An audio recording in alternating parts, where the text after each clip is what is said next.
Chapter 951. No one knew the reason for Xiaoda's change, because no one dared to ask him, not even the leader of the Shi clan. The entire demi-human race knew that he was very callous and bad-tempered, even though he truly had changed a great deal. But many important personages of the demi-human race had guessed at something. This was because Xiaoda's change had begun several years ago. At the time, he had just returned from the distant capital of the human race. In the coup of the Mausoleum of Books, he had joined forces with Painted Armor Xiao Zhang and the Tang's second master to charge into the great Zhou imperial palace, bathing in blood and fighting. Both his mind and will had endured a massive test. But that was not the turning point for Xiaoda's change, because he had been the victor at the time. What truly moved Xiaoda and caused him to begin to change was an incident that occurred in the winter of that year. In the snowstorm that enveloped the capital, Chen Chongqing wanted to kill Zhou Tong. Xiaoda had followed Madame Mu's orders and cooperated with the great Zhou imperial court to prevent him from killing Zhou Tong and to seize the opportunity to kill him. At the time, Xiaoda was above Chen Chongqing in both cultivation and strength, and he also had many star condensation assassins as his helpers. But the final result was Zhou Tong's death, his death by 1,000 cuts. Chen Chongqing had not died, nor had he been defeated. Although many things had happened that day, not even a battle between Xiaoda and Chen Chongqing, this matter still made Xiaoda feel a massive setback. He could not understand why. Why was Chen Chongqing so much younger than him? Why was it that his cultivation was also lower, yet he could do what he could not? He seriously pondered this question for a very long time, but he still could not come to a conclusion. Since he could not understand, then what would happen if he did what he did? The so-called change had probably begun from that moment. There was no more sufficient reason for change than this. Whether it was his personality or that yellow tree thorn, they were all the same. To the north of Heaven's Guard Pavilion was the Imperial City. The fighting platform there was closest to the Imperial City. The second prince of the great western continent stood on that platform. Because he had walked out of the Imperial City, and he did not want to go too far. He only wanted to do a few things that had to be done. The outcome was already decided, so there was no need to go too far and waste his strength. Not long after Xiaoda obtained his first victory, the second prince of the great western continent also won. His victory was also a matter of course, an understatement. From the beginning to the end, he had a casual smile on his face. He didn't say a word, nor did he take out any precious pills to give to his defeated opponent, because his opponent didn't suffer any serious injuries, and could even walk down the stage by himself. Since he was able to leave the arena, he could naturally fight again. With the Yao race's desire for battle and the importance they placed on their reputation, his opponent retreating just like that could only mean that he had no chance of winning the previous battle. The difference in strength between the two sides was so great that his confidence had been crushed into powder. The morning mist gradually dispersed, and the morning sun hung in the depths of the distant mountains like a fake red ball. The Imperial City's observation platform was to the east. Other than the 3 stone halls of the Imperial Palace, it was the highest place in all of White Emperor City, allowing one to overlook the entire city. Today, White Emperor City was rather strange. The majority of the streets were extremely quiet, not a single person in sight, but there were several dozen places that were extremely lively, precisely where the fighting platforms were located. The stone walls were packed with figures, looking from a distance like ants. Several hundred Red River Beast Guard warily watched the activity below, their hands tightly gripping leather rope. The ends of the ropes were wrapped around the necks of black vultures. If anything strange happened below, they would ride the black vultures and suppress the situation as quickly as possible. This was much more convenient than the flying carriages they had used last night to search for the fugitive. The important personages on the observation platform all had strange expressions on their faces, many of them looking at an elder. The loser had come from this elder's tribe. He had been famous for a long time, and his methods were unyielding. He had originally been an opponent that some faction in the Council of Elders had deliberately arranged for the second prince of the great western continent. Yes, there were many important personages in the demi-human race that were not willing to see the Empress's nephew become the next White Emperor.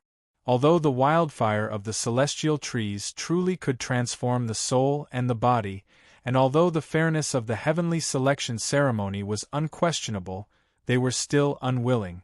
A few demi-human elders had originally believed that they could use these arrangements to easily stop the second prince of the great western continent, but they had not expected their first match to end in such a speechless defeat. The second prince of the great western continent had still not revealed his true strength. Would his subsequent arrangements be effective? The gazes of many important personages once more fell upon that mountainous figure.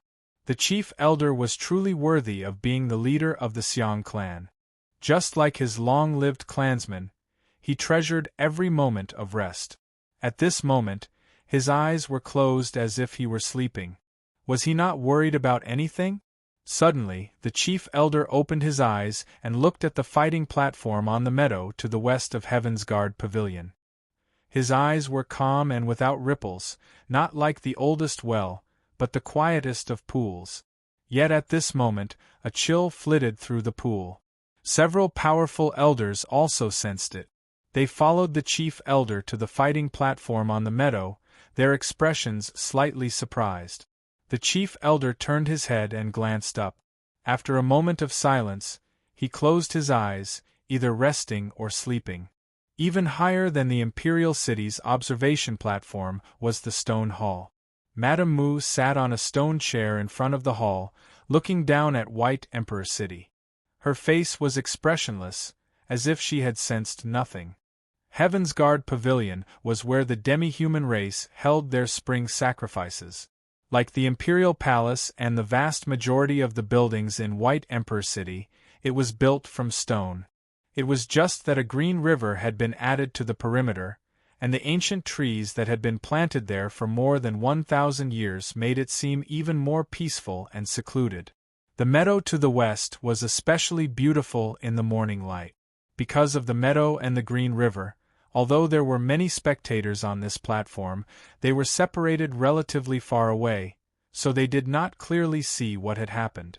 In fact, they did not even see as clearly as those important figures on the distant observation platform of the imperial city. They only knew that victory and defeat had been decided. An elder of the Carp tribe responsible for determining victory and defeat gazed at the person still standing on the fighting platform. He wanted to say something, but he suddenly felt a little diffident and could only shake his head. The loser of the match had already been carried away. He had no external injuries, but he was unconscious. It was hard to tell what method the loser had used, but it was a particularly strange sight. The person on the stage was also very strange. He wore a bamboo hat that covered his entire face, but everyone who saw him could feel that he was very young. Moreover, his body naturally exuded a kind of cold and gloomy aura, which even the gradually brightening morning light and the morning breeze could not dampen in the slightest. A member of the Council of Elders responsible for supervising the match narrowed his eyes at the young man in the bamboo hat and sternly asked, "Which tribe are you from?" Chapter 952. The young man asked, "Does the heavenly selection need to report one's background?" His voice was very flat, without any undulations. It was like water, calm and rippleless water. But if a truly powerful figure were present, they might be able to tell that this was not water, but ice. Only 10,000-year-old frost could do this. The distant spectators were in an uproar. No one had expected this person to react so coldly and unyieldingly. The heavenly selection ceremony was called the heavenly selection, but from its rules, one could clearly see that it emphasized self-improvement. Whether it was the protection of the ancestral spirits or self-improvement, there was no need to care about one's identity or background. Since ancient times, None of the heavenly selection ceremonies had needed to state this point. The member of the Council of Elders was momentarily at a loss for words. He angrily said to the young man, "I hope that you can keep your bamboo hat on today." The morning light gradually brightened. Although it was deep winter, it still had its own warmth. The red sun in the distant mountains rose higher and higher. The damp mist shrouding the two shores of the Red River had already dispersed, leaving the scenery clear and beautiful. The matches on the fighting platforms of White Emperor City were also in full swing, with countless spectacular and dangerous scenes constantly appearing. In the streets, on the stone walls, by the meadows in front of the Imperial City, the demi-human populace's crude cheers rang out incessantly, occasionally accompanied by cries of surprise. Many well-known young demi-human experts defeated their opponents, but there were also many dark horses. A few characters elected from small tribes deep in the mountains displayed unexpected levels of strength. The fighting platforms near the Imperial Palace and Heaven's Guard Pavilion were naturally the center of everyone's attention. They were quieter, their gazes more focused. As the heavenly selection ceremony progressed, the vast majority of gazes fell upon the three fighting platforms. 3 people stood on each of the 3 fighting platforms: Xiaoda, the second prince of the great western continent, and a young man wearing a bamboo hat. As the strongest expert of the demi-human race's middle generation and the Empress's nephew, Xiaoda and the second prince of the great western continent were naturally the focus of attention. But right now, even more gazes, especially those of the important figures on the Imperial City's observation platform, were focused on the young man in the bamboo hat. The young man in the bamboo hat was far too mysterious. Up until now, besides the name on the register whose authenticity was unknown, no one actually knew his identity and background. That young man seemed to possess some sort of magical power.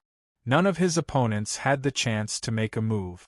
Just as they stepped onto the stage, they would mysteriously collapse and fall unconscious. Up until now, this young man had already won 4 matches in a row.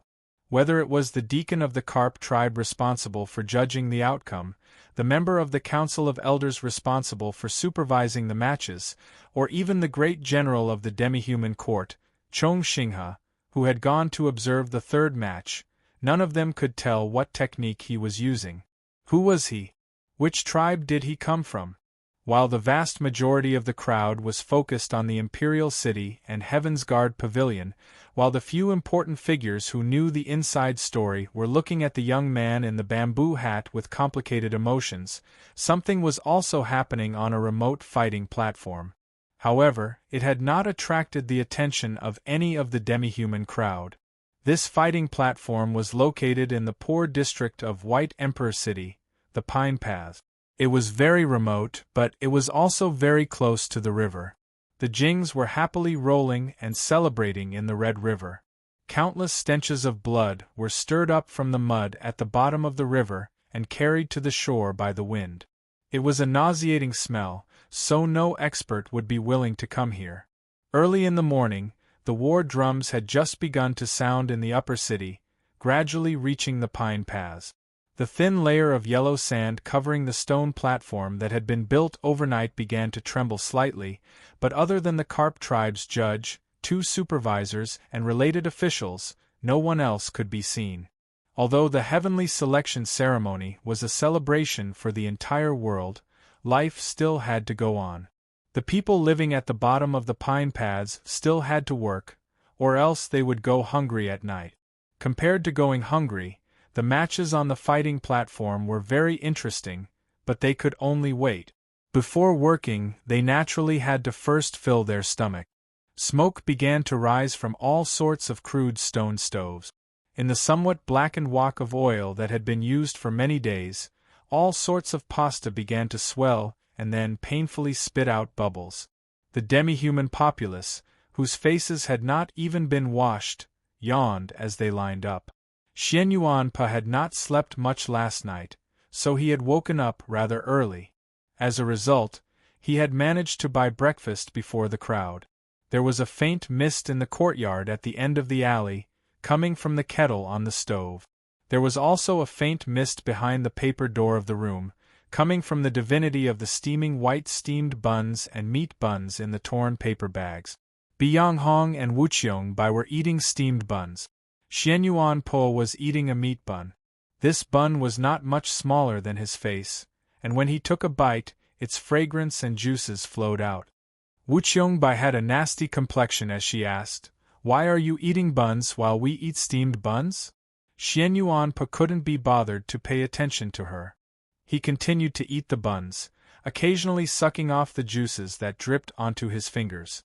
Wucheong-bai's complexion turned even nastier, her voice shrill as she said, "Are you eating just for us to see? Get out." Xianyuan-po continued to ignore her. After a night of rest, Byung-hong felt a little better, but the deathly intent in his eyes had still been driven away. He looked at Xianyuan-po and asked, "What are the fillings of this bun?" "Beef and scallions," Xianyuan-po mumbled his answer. Byung-hong sighed and said, "It's truly fragrant." Only then did Xianyuan-po react. He hurriedly swallowed the food in his mouth, and then seriously explained, "Teacher, I wasn't trying to be greedy for you, but principal said that after being injured, one shouldn't eat too oily food. Sir should just drink the porridge in your bowl. It's fine if you don't eat the steamed buns." The principal he spoke of was naturally Chen Chongsheng. Chen Chongsheng placed great importance on his health, so the people of the Orthodox Academy, including Xianyuan-po, were naturally deeply affected. Byung-hong chuckled. Wucheong-bai viciously said, "Eat your buns and stuff yourself to death." Xianyuan-po ignored her, continuing to explain to Byung-hong, "Today, I will have to expend a lot of energy, so I need to eat my fill." Although Byung-hong was heavily injured, his spiritual sense was still sharp. He could clearly hear the war drums outside the courtyard and the chatter on the street. Hearing Xianyuan-po's words and recalling how he had said last night that he had something to do in the next 2 days, he vaguely understood. He asked, "You want to participate in the heavenly selection ceremony?" Wucheong-bai had a solitary personality, but she was extremely experienced. She knew what the heavenly selection ceremony meant to the demi-human race. After a momentary pause, a derisive smile appeared on her face. She jeered at Xianyuan-po, "A simple-minded bear like you actually dares to have the extravagant hopes of marrying the White Emperor's daughter?" No matter how good Xianyuan-po's temper was, he still found it somewhat difficult to restrain himself. He sullenly said, "And what do you know?" Wucheong-bai's gaze fell on his clearly withered and powerless right arm. She sneered, "I only know that you are a piece of trash." Byung-hong also noticed the abnormality in Xianyuan-po's right arm, but his reaction was different from Wucheong-bai's. With a slightly surprised expression, he asked, "You cultivate the heavenly Thunderbringer?" Chapter 953. Xianyuan-po was somewhat shocked. No one had ever been able to see through the technique he cultivated, but now Byung-hong had pointed it out. Byung-hong saw his expression and knew that he had guessed correctly. He asked, "This was the technique Chen Chongsheng chose for you?" Xianyuan-po nodded. Byung-hong praised, "I've always believed that he was extremely talented in cultivation, but I didn't think that his insight would also be excellent. This principal is very competent." Xianyuan-po thought it over, then replied, "That's not really the case." Byung-hong glanced at his right arm and said, "I can see that you've practiced it quite well, but there seems to be some problems." Xianyuan-po did not care. He used a piece of paper to wipe the meat juices from his fingers. Byung-hong's voice rang out once more, entering his ears and then his heart. "Heavenly Thunderbringer is concealing the heavenly thunder, concealing wind and thunder in the absence of signs. You are correct on this point, and you can even say that you've cultivated it extremely well." Byung-hong added, "But it's a little too deliberate." Xianyuan-po raised his head and asked in surprise, "Teacher, what are you saying?" Byung-hong looked at him and said, "Planting roots deep in the fertile earth, not allowing it to see the world, not suffering the pain of the strong winds. Using the fire of the earth to purify it, it secretly gives birth to thunder and accumulates for a long time. When it breaks out of the earth, it will suddenly become a massive tree that soars to the heavens, its branches and leaves filled with sparks of lightning. Who can block its might? Xianyuan Po's gaze followed Bi-Yanghong's to his right arm. His right arm was clearly shrunken, especially when compared to his thick and sturdy left arm. It was even more dazzling and wretched. Many of the customers in the tavern believed that this was a disability he had acquired after losing to Tianhaiyu in the capital and had mocked him many times. Only he himself knew what kind of terrifying power was hidden in this seemingly crippled right arm. Of course, it had already been seen through. Only now did Xianyuan realize that he was facing an expert of the divine domain, a legendary figure on the level of the storms of the 8 directions. His expression instantly turned serious as he asked, "What do you mean by deliberate?" Bi-Yanghong explained, "Thunder is a natural law of the world. Concealment can only conceal its meaning, not its form. Just like a massive tree that soars to the heavens, once it breaks out of the earth, it will bring with it a myriad of stones and earth. Its momentum is astonishing, but it has lost its most important characteristic." Xianyuan continued to ask, "May I ask what its characteristics are?" Bi-Yanghong asked, "What is the external technique of the heavenly Thunderbringer?" Xianyuan said without hesitation, "Fist." Bi-Yanghong smiled. "I just happen to have some understanding of this field." In the great battle of the Mausoleum of Books, he had seen with his own eyes the Tianhai Divine Empress's world-shaking punch, which had given him an enormous understanding. In the past few years, he had also begun to use his fists. As a result, in the world after Tianhai, no one's fists were stronger than his. Naturally, no one was more knowledgeable and profound in this aspect than him. Why didn't the Divine Empress use the wooden phoenix or the Rui scepter, instead using her fists to face us? Bi-Yanghong looked into Xianyuan Po's eyes and calmly said, "That's because the fist is a part of our body. It can rise and fall at will. Compared to external objects like swords and spears, it can at least rise and fall faster, and speed is power." Xianyuan Po's eyes brightened. The demi-human race valued pure power even more than the human race or the demon race. As a member of the demi-human race, he was naturally no exception. But Bi-Yanghong's words had not moved him because of this, but because they had faintly revealed a very important principle. Whether it was a Taoist technique, a sword technique, or an array, they all had to be used in battle. All techniques could not deviate from their roots, ultimately pointing towards speed and power. No matter how dazzling the picture, how imposing the momentum was, it was essentially the same.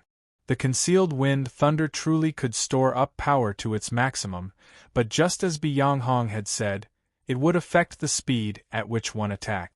How could one use these two aspects to their peak?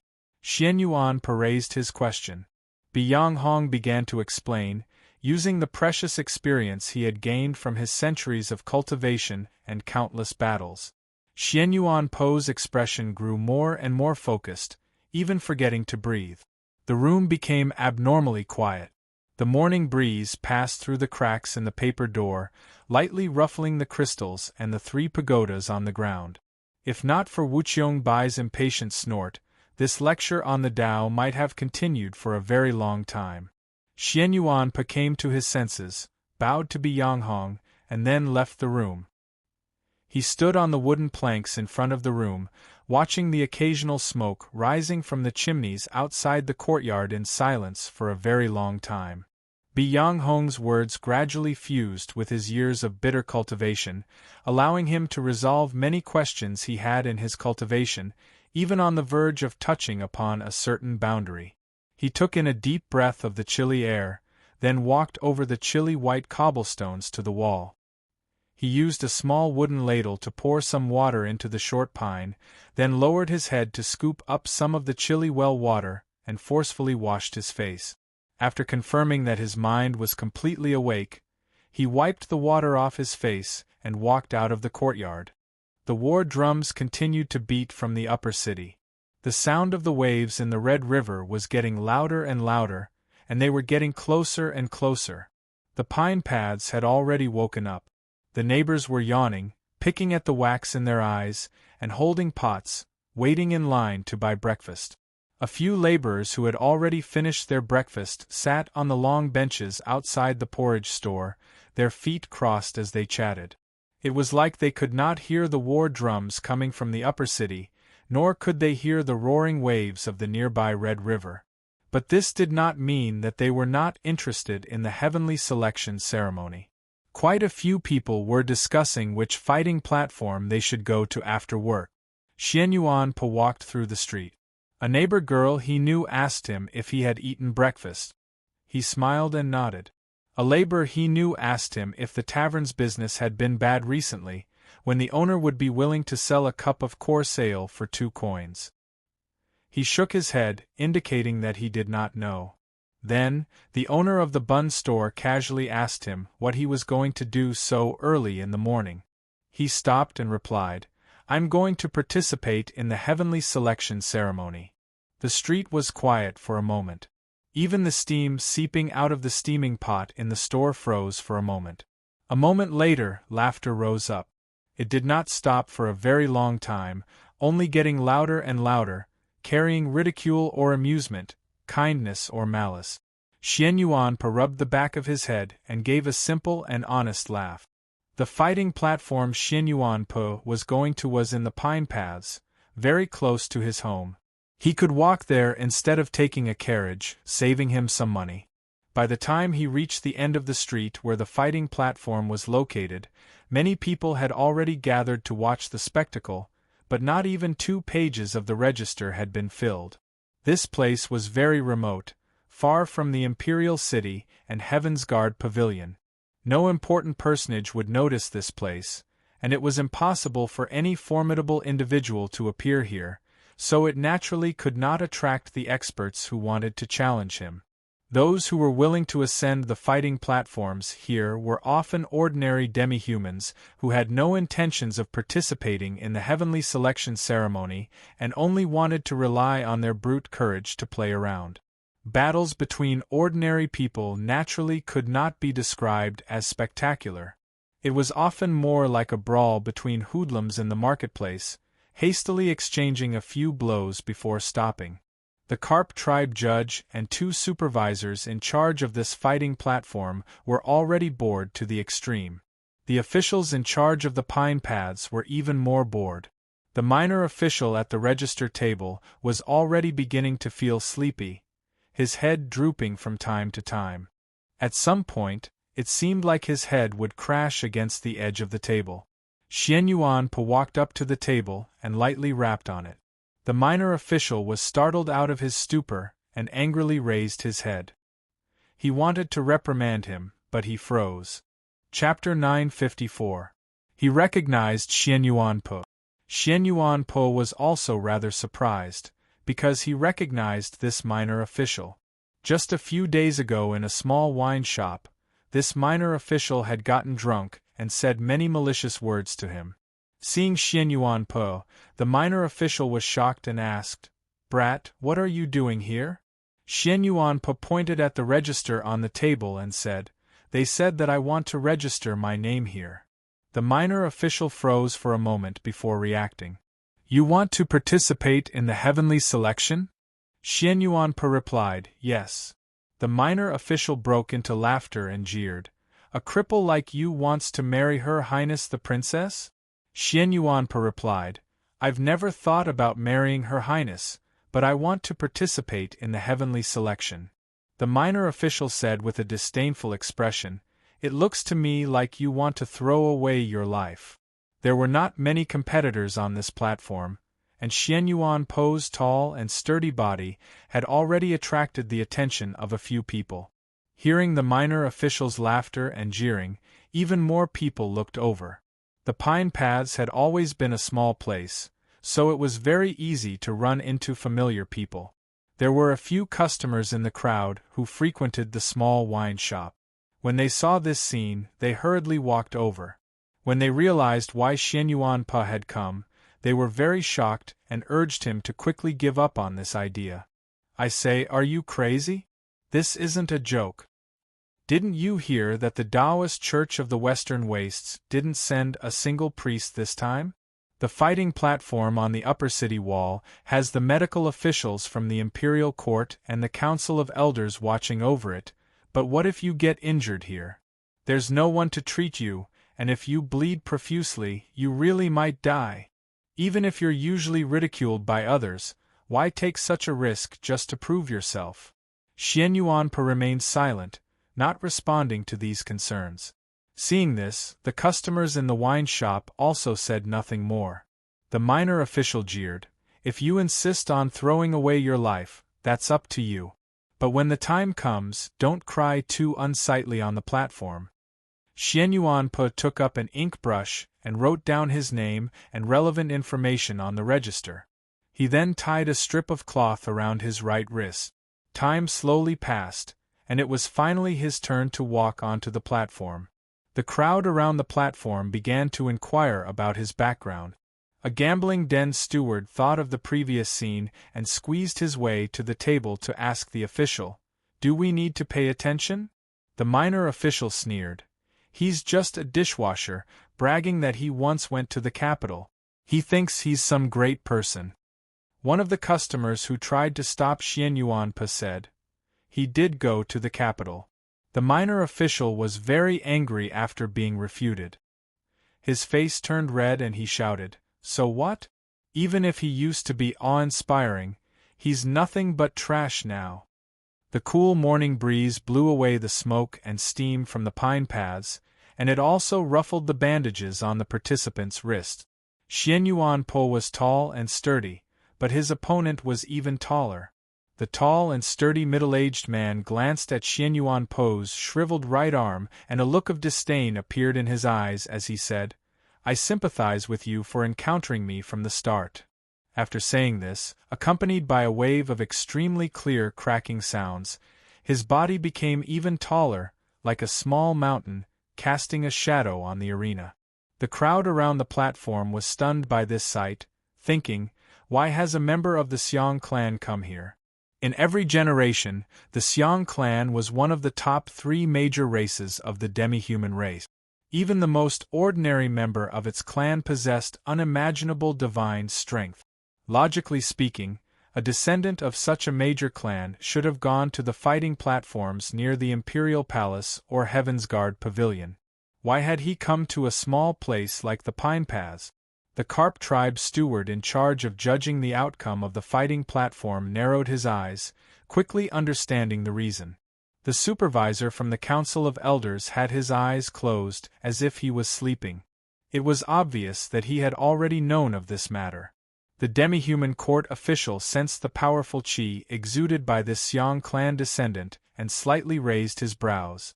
He thought, with this sort of strength and the secret techniques of the Xiong clan, if he were to train for 2 years, he would probably have the right to become a Red River Beast Guard. For him to come to the Pine Paths to participate in the competition today, it seems like he was planning something big. As he thought of this, the demi-human court official looked at Xian Yuanpe with a complicated gaze. He had not heard the argument that had taken place below the platform, so he didn't know where this composed bear youth had come from. He only felt that this boy had clearly lost an arm, but he had still come to participate in the heavenly selection. His courage was truly praiseworthy, but alas, he had encountered an opponent he could not defeat at the very start. It was truly a pity. Xian Yuanpe did not know what the demi-human court official was thinking, but even if he did, he would not care. Just like how he would not care if he heard his opponent's words. It was still early in the morning, and this was only the first match of the fighting platform. If he wanted to reach the Imperial Palace, he would still need a very long time, and he would still need to fight many matches. Just like how he had chosen the fighting platform of the Pine Paths, he needed to save time. Therefore, he did not say anything to his opponent, nor did he quietly wait for his opponent to make a move like a true expert. Instead, he directly walked towards his opponent. His footsteps seemed to be a little hurried, which made him look a little panicked to the onlookers. The contempt in the Xiong clan descendants' eyes intensified. Xian Yuanpo raised his fist and punched forward. His right arm was very withered, the sleeve flapping in the wind. He had punched with his left fist. There was nothing special about his fist. It was straight and unremarkable, and the angle at which it was punched was also very ordinary. There was no technique to speak of, just a random punch. The Xiong clan descendant had not expected him to attack without any warning. A hint of anger flashed through his eyes as he gave a shout and also punched. The Xiong clan descendant was as tall and sturdy as a mountain, and his fist was also enormous. It was like a massive boulder falling from the summit. The massive fist howled through the air, stirring up a fierce gale. Shards of starlight could be faintly seen within it, and its momentum was rather astonishing. In comparison, Xian Yuanpo's fist was very ordinary, devoid of any power to speak of.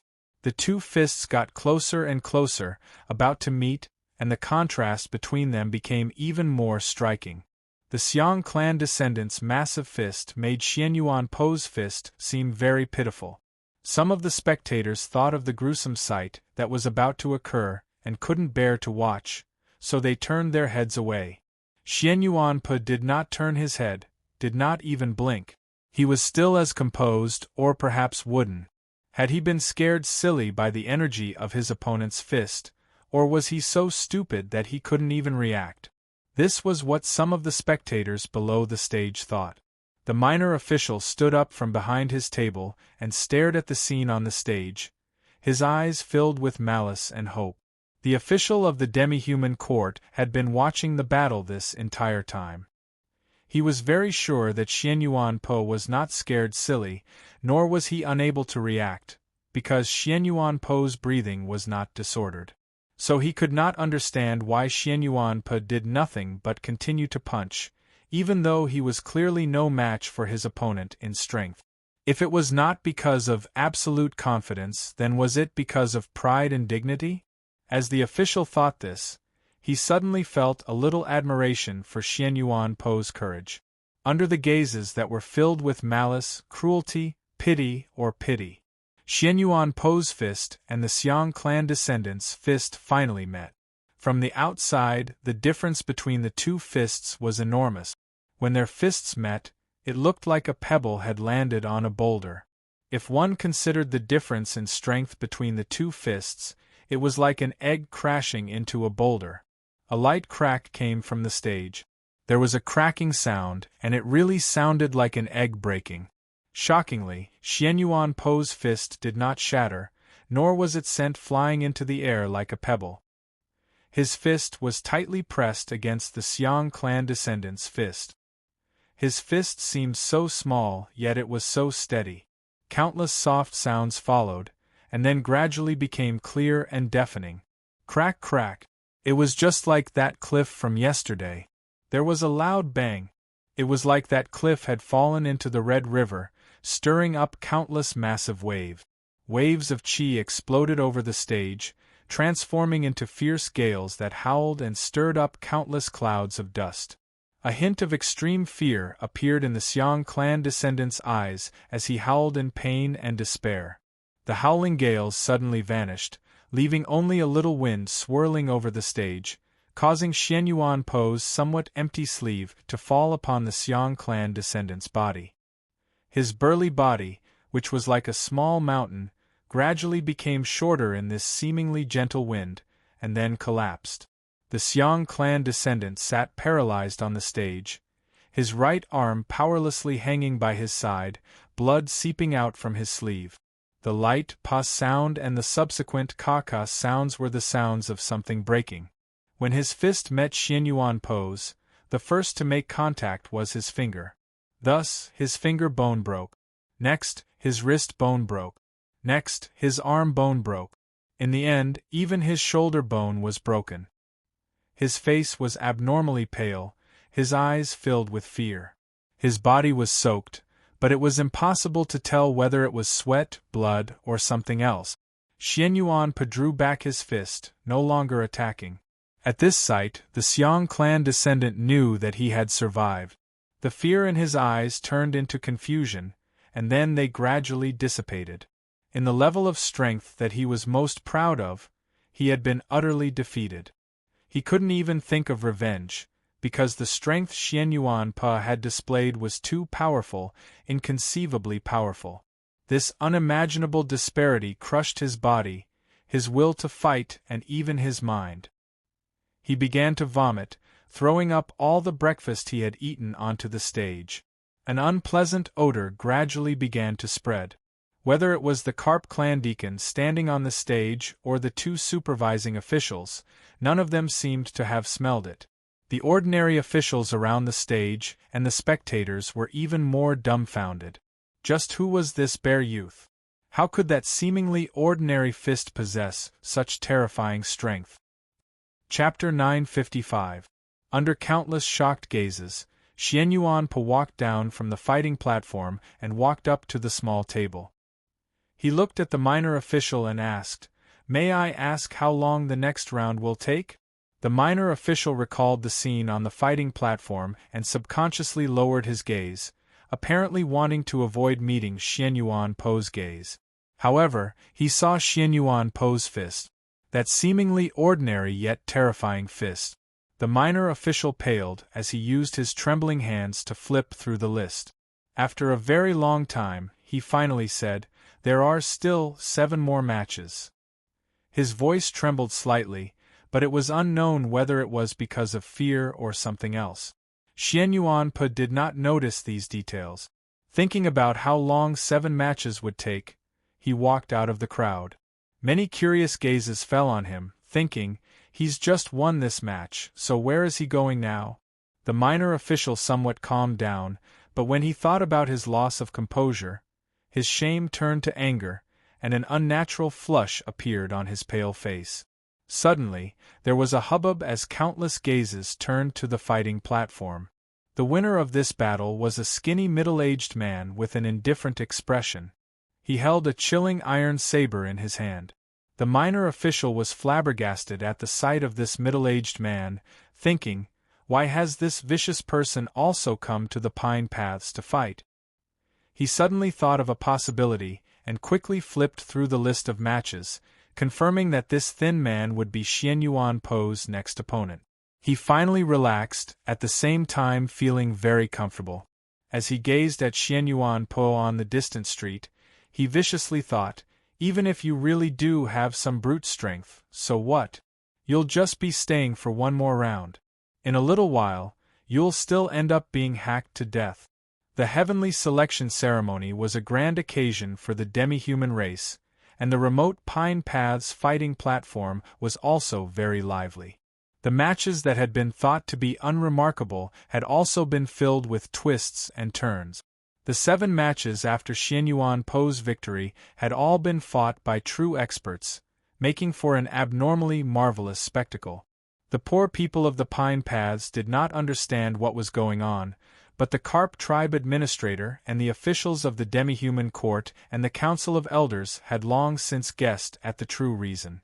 Many experts of the demi-human race did not have the extravagant hope of obtaining the final victory in the heavenly selection ceremony and becoming Princess Lualua's husband, but they still wanted to do their utmost to enter the top ranks of the heavenly selection ceremony and win glory for themselves and their tribes.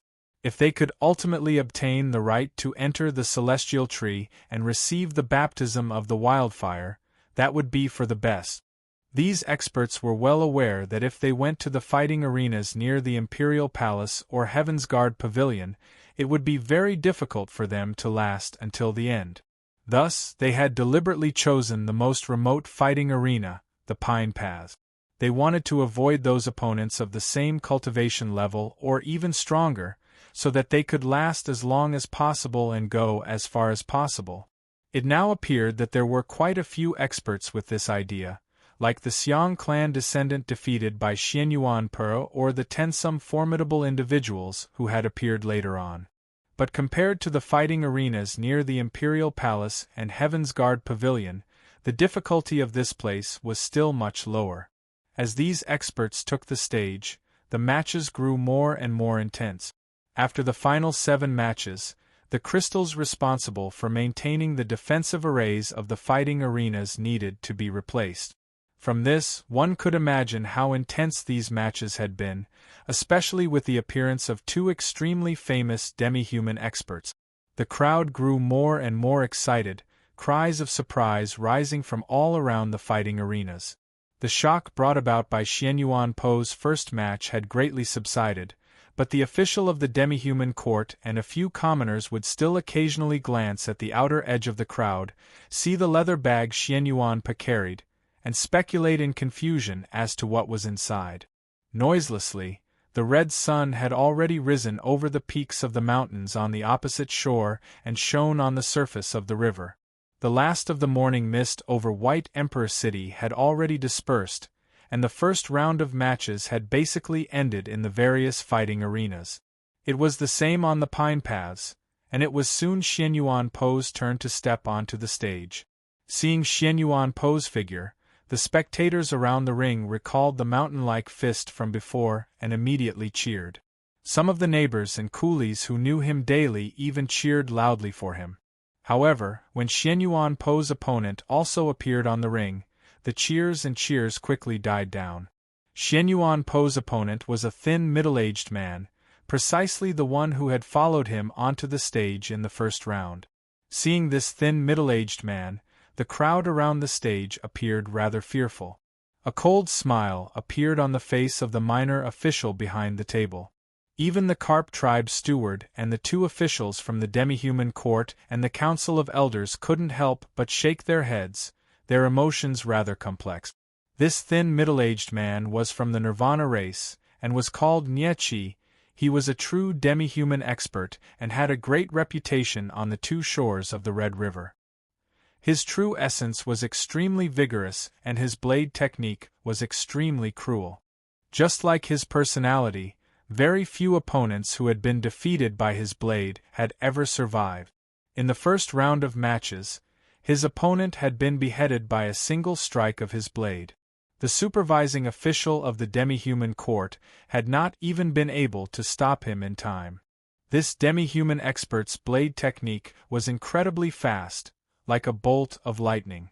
It was said that he had once told a companion that although his cultivation in the path of the blade was far inferior to Wang Po's, in terms of pure speed, not even Wang Po's blade was as fast as his. Your strength truly isn't bad, but it's far from enough.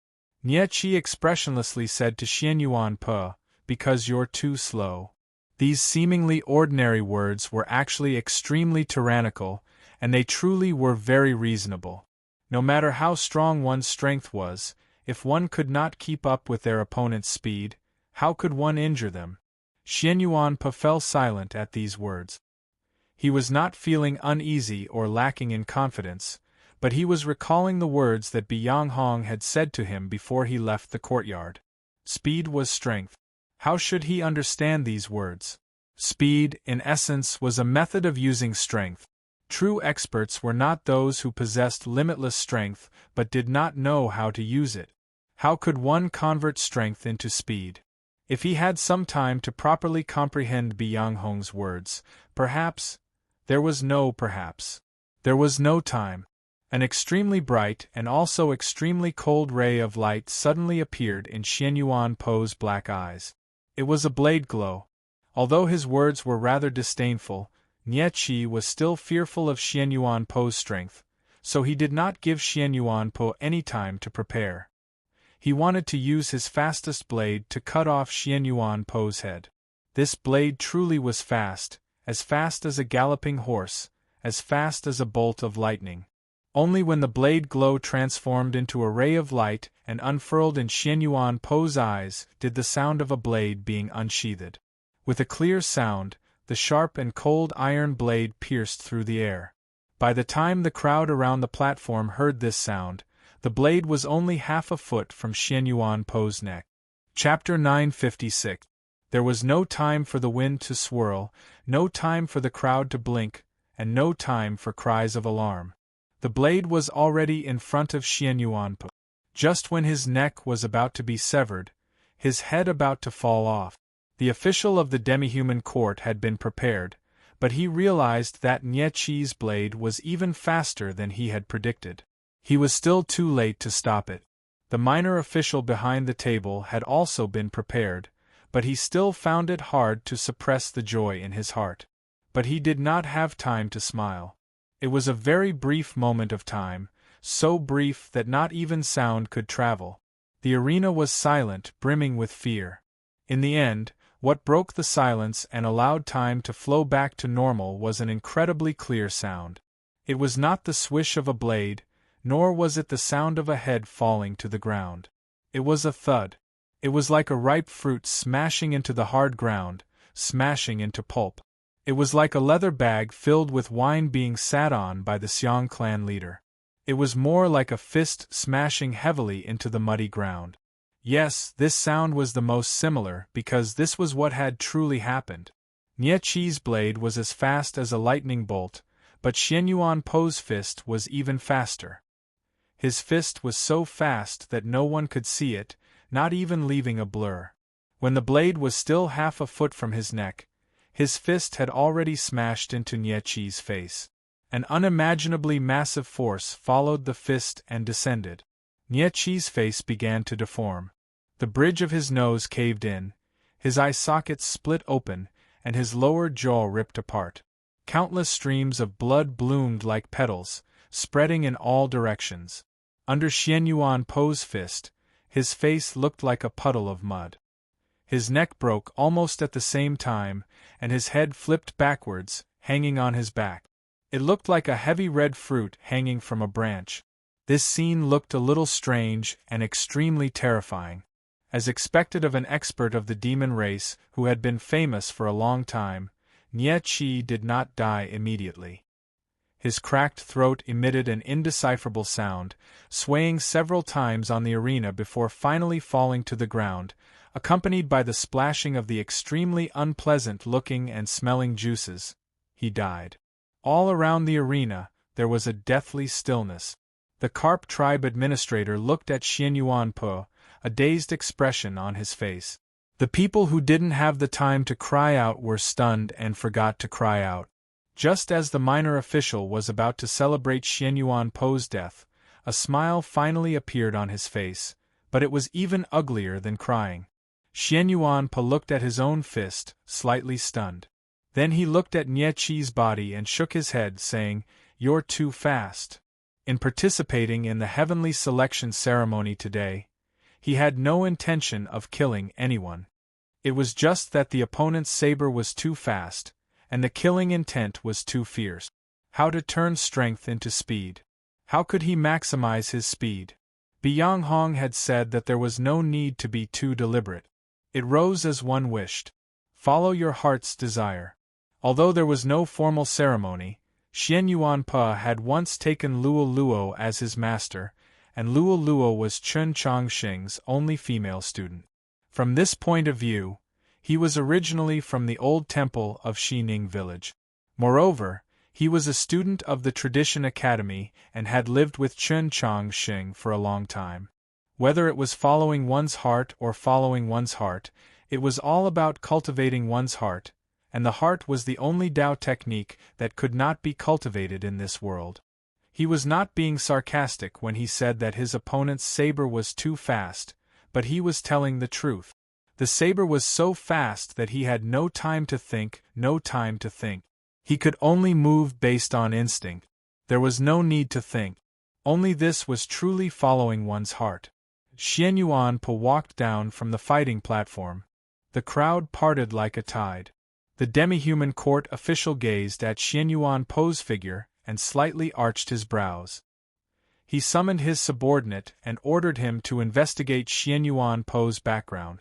In the first match, Xian Yuanpo had relied on his strength to stun that Xiang clan descendant, which had already shocked him and the official from the Council of Elders. But that shock was definitely not as intense as the shock he felt from this match. Because Nye Qi was a true demi-human expert.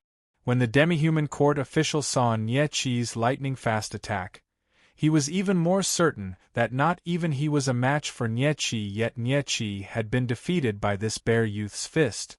If Nietzsche was a true powerhouse, then what could this bare youth be considered? Xian Yuanpe walked up to the small table. This was the third time he had come to this small table today. The official he recognized had also changed his complexion many times. At the start, the minor official's face had been brimming with disdain and ridicule, followed by shock and avoidance, and then humiliation and hatred. Now, the minor official's face was extremely pale, as if he had caught a cold, but he was also sweating profusely. Especially when Xian Yuanpe stood in front of the table and cast a shadow on his body, he began to sweat even more profusely, instantly drenching his clothes. An official watched from the side and worriedly asked, "Chao Si, are you all right?" Only now did Xian Yuanpe learn the minor official's name. The minor official mumbled a few words of assent, then raised his sleeve to wipe away his sweat, but how could he possibly wipe it clean? Xian Yuanpe knew why he was doing this, but he did not care. After confirming his name, he left. The minor official raised his head and gazed at Xian Yuanpe's back. He couldn't help but recall the words he had said in the small tavern 2 days ago. At the time, he had drunk a great deal of wine and had originally forgotten many things, but after suffering so many fright today, he had long ago recalled all those words. "Isn't he just a piece of trash? A piece of trash like this is bragging, and you guys actually believe it? And an expert of the Tian Hai clan.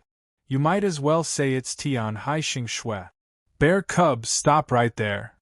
Look at his hand, this is a piece of trash without any strength, only fit to wash dishes, and you call yourself the manager of the Tradition Academy? That's the Tradition Academy. If you had that kind of ability, would you still be here washing dishes?" Thinking about how he had cursed at this person so many times that day, his sweat flowed even faster. When he remembered that he had even spat in front of this person that day, he felt a wave of dizziness and was about to faint. Xian Yuanpe walked out of the crowd and came to the corner of the street. He took out a beef bun from a paper bag and began to eat. After the first match, he found that fighting really did take a lot of energy, so he went to the bun store and bought the last tray of beef buns. As expected, he had only thrown 2 punches and already felt extremely hungry. The bun was already cold and the gravy was slightly congealed. It wasn't very tasty, but he ate very attentively. The crowd also watched very attentively. On the stage, there was still a fierce battle going on, but no one was paying attention. Everyone's gazes were on the street outside, on Xian Yuanpe's body, and on his hand. It was as if the meat bun in his hand was the most delicious thing in the world. Chapter 957.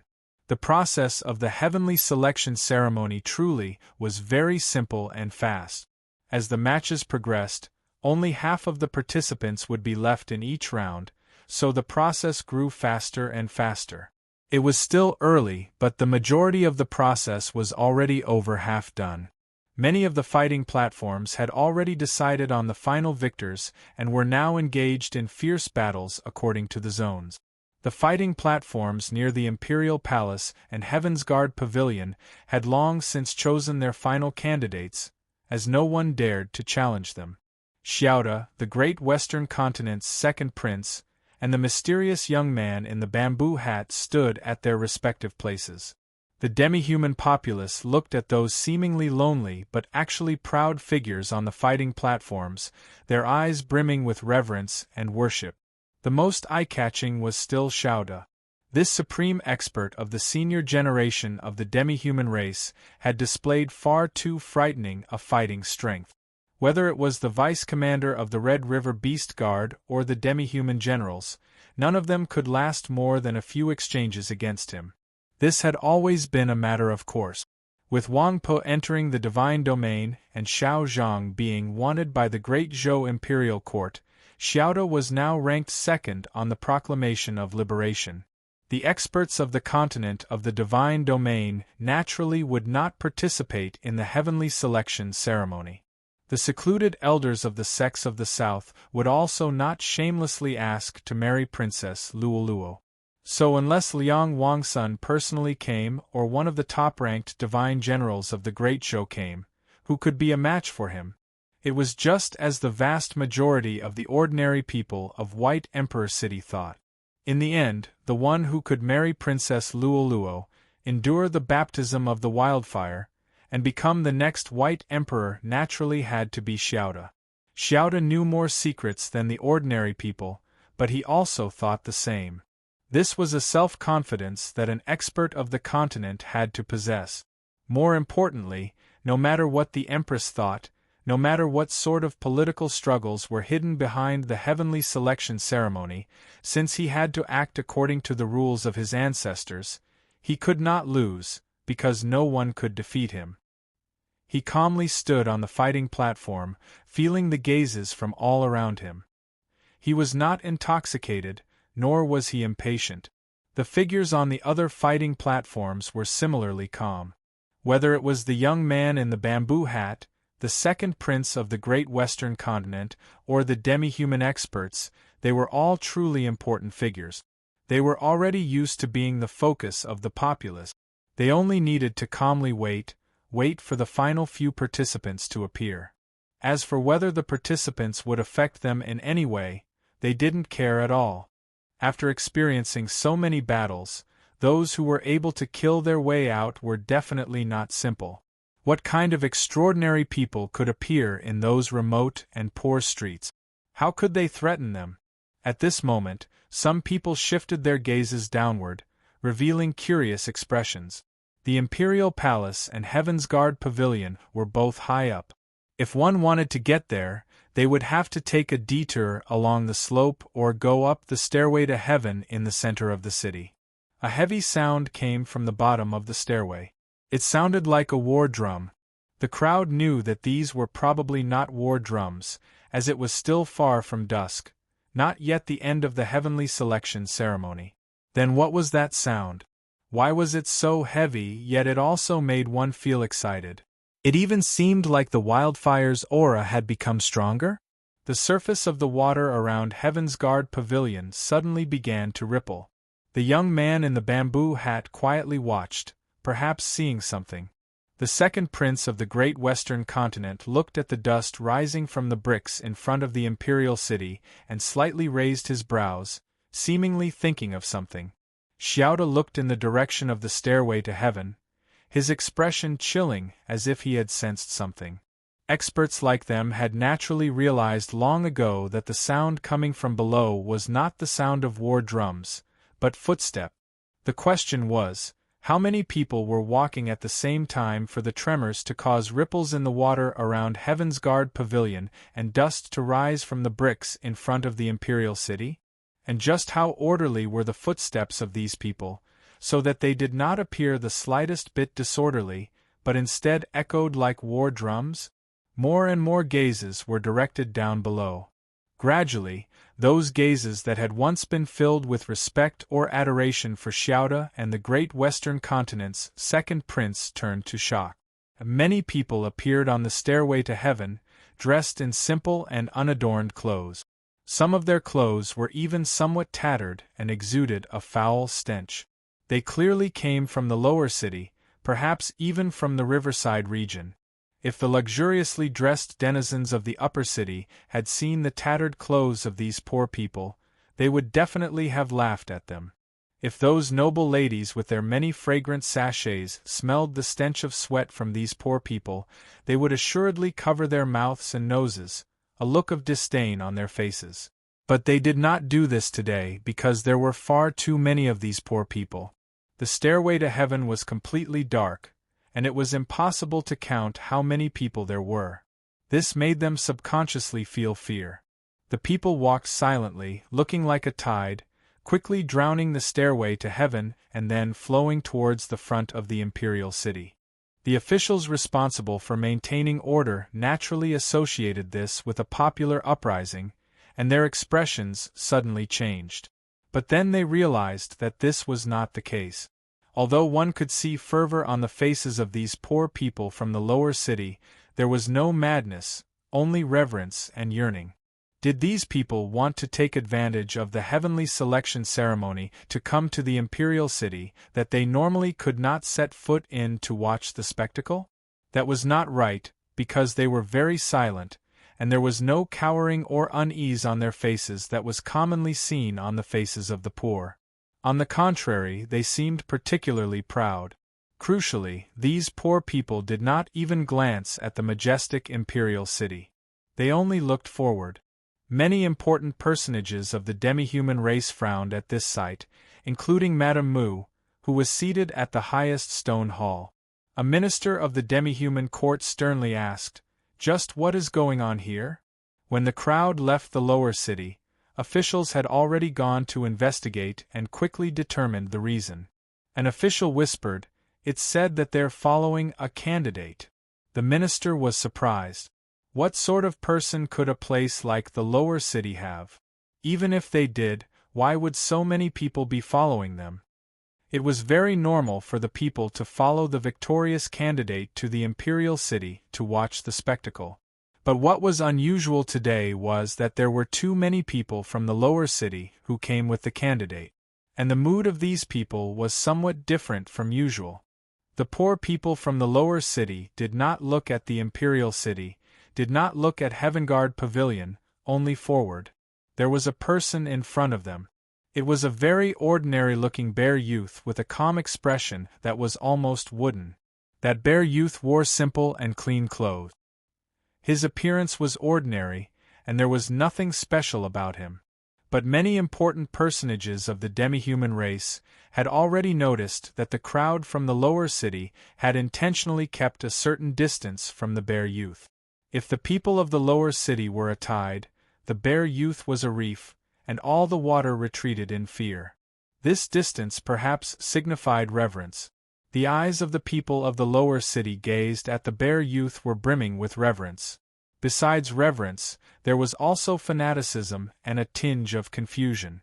It was like they had received too many shocks and had still not completely woken up. Just what had happened? Chapter 958. His opponent in the first match was a descendant of the Xiong clan. The two clashed in pure strength, and the Xiong clan descendant lost. On the high observation platform of the imperial city, the Carp tribe judge in charge of deciding the outcome of the matches bowed. The observation platform was empty. The members of the Council of Elders and the high-ranking officials of the demi-human court were all in the gloomy stone hall, pensively reading the files that had just been delivered. Upon hearing the Carp tribe judge's words, many gazes turned to the mountainous figure at the very top. The chief elder was also the leader of the Xiong clan.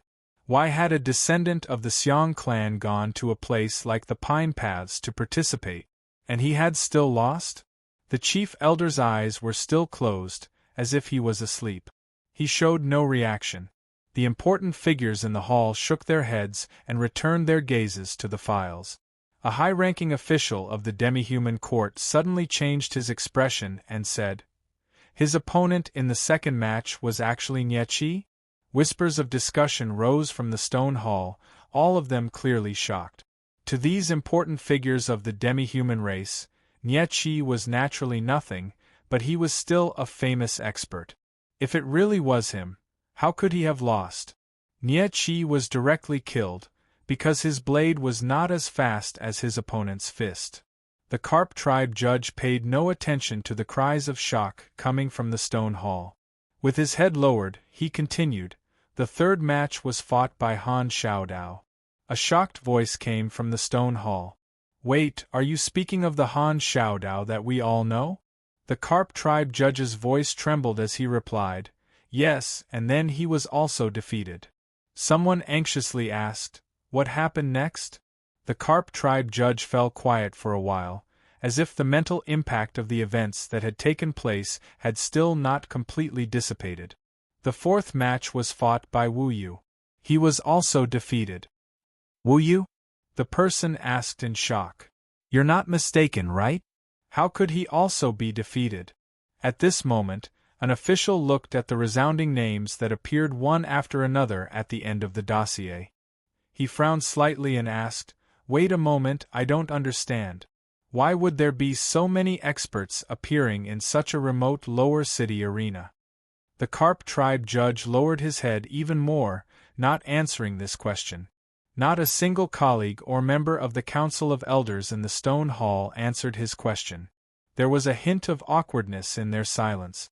Many of the important figures in the Stone Hall knew the answer to this question, because they had arranged this beforehand. Other than powerful individuals like Xiaoda, the tribal leaders and officials of the demi-human court did not have any extravagant hopes that the participants of their tribes would obtain the final victory in the heavenly selection ceremony and marry the princess. They only wanted to use this opportunity to have the young experts of their tribes enter the front ranks and obtain the right to enter the celestial tree. As long as they could receive the baptism of the wildfire and the blessings of the ancestral spirits, they would be able to greatly increase their strength, even break through in a short period of time. Because of this reason, these big figures had arranged for the young experts in their own tribes who had great potential but were not particularly eye-catching to be sent to the lower city district, which received very little attention. They hoped that they could avoid more powerful enemies and fight for one of the three places. This way of thinking was very reasonable. Even though there were many tribes with this idea, and in a sense, they had still clashed with each other in advance, the competition in the lower city was still much easier than in the imperial city and the vicinity of Heaven's Guard Pavilion. However, no one expected the final result to be like this. The young warriors, whom all the clans had high hopes for, had all been defeated. They had all been defeated by a very ordinary-looking bear youth.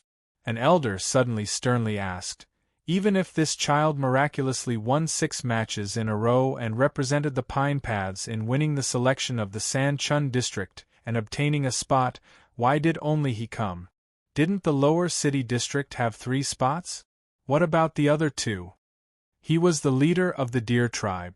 Today, he had secretly placed his most beloved illegitimate child in the southern village, hoping to fish in troubled waters and obtain a chance for his illegitimate child to enter the celestial tree tomorrow.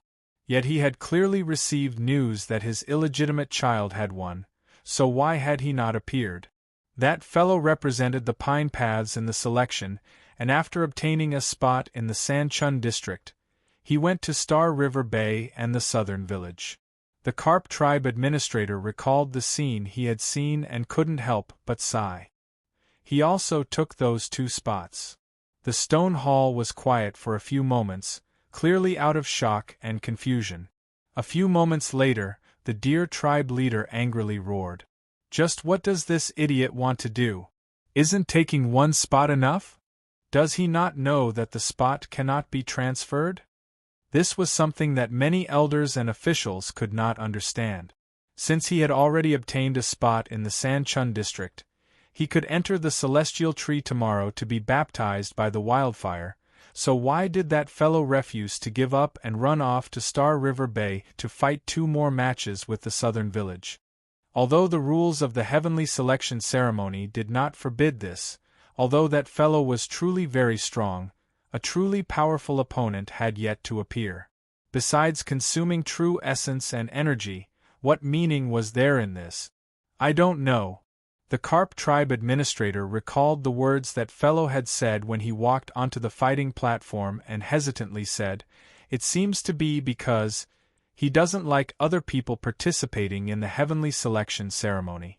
As long as it is a participant, he will knock them down." What sort of reason was this? It was simply incomprehensible. Suddenly, a cold voice said, "I don't understand, how did he win?"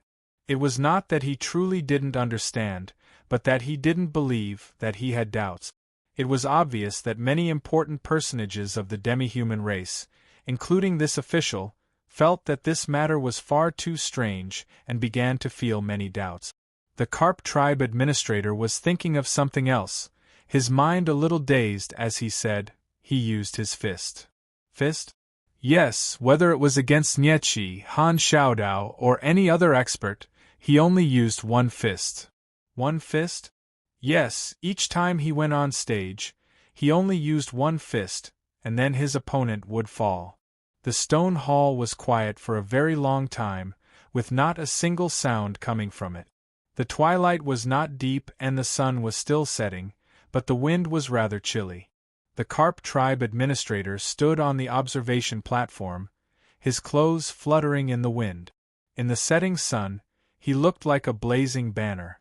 From dawn to dusk, countless matches had been held on the fighting platforms of the heavenly selection ceremony. But it was obvious that the most important matches today were the 9 matches taking place in the lower city. In these 9 matches, that fellow had used a total of 9 punches. 1 punch for each match. 1 punch to defeat his opponent. What sort of concept was this? What sort of sight was this? The important personages all had slightly chilled expressions, but they remained silent. Yes, no matter how graceful and daring he was, no matter how much of a ruckus he could cause, it was not enough for the impoverished populace of the lower city to silently and orderly follow him, gazing at him with eyes filled with fervor and respect. The problem was that this fellow was not an expert sent by the tribes. He was a true citizen of the lower city. The dossier clearly stated that he had lived in the lower city for many years. He had worked as a laborer, painted, and was even washing dishes in a small tavern.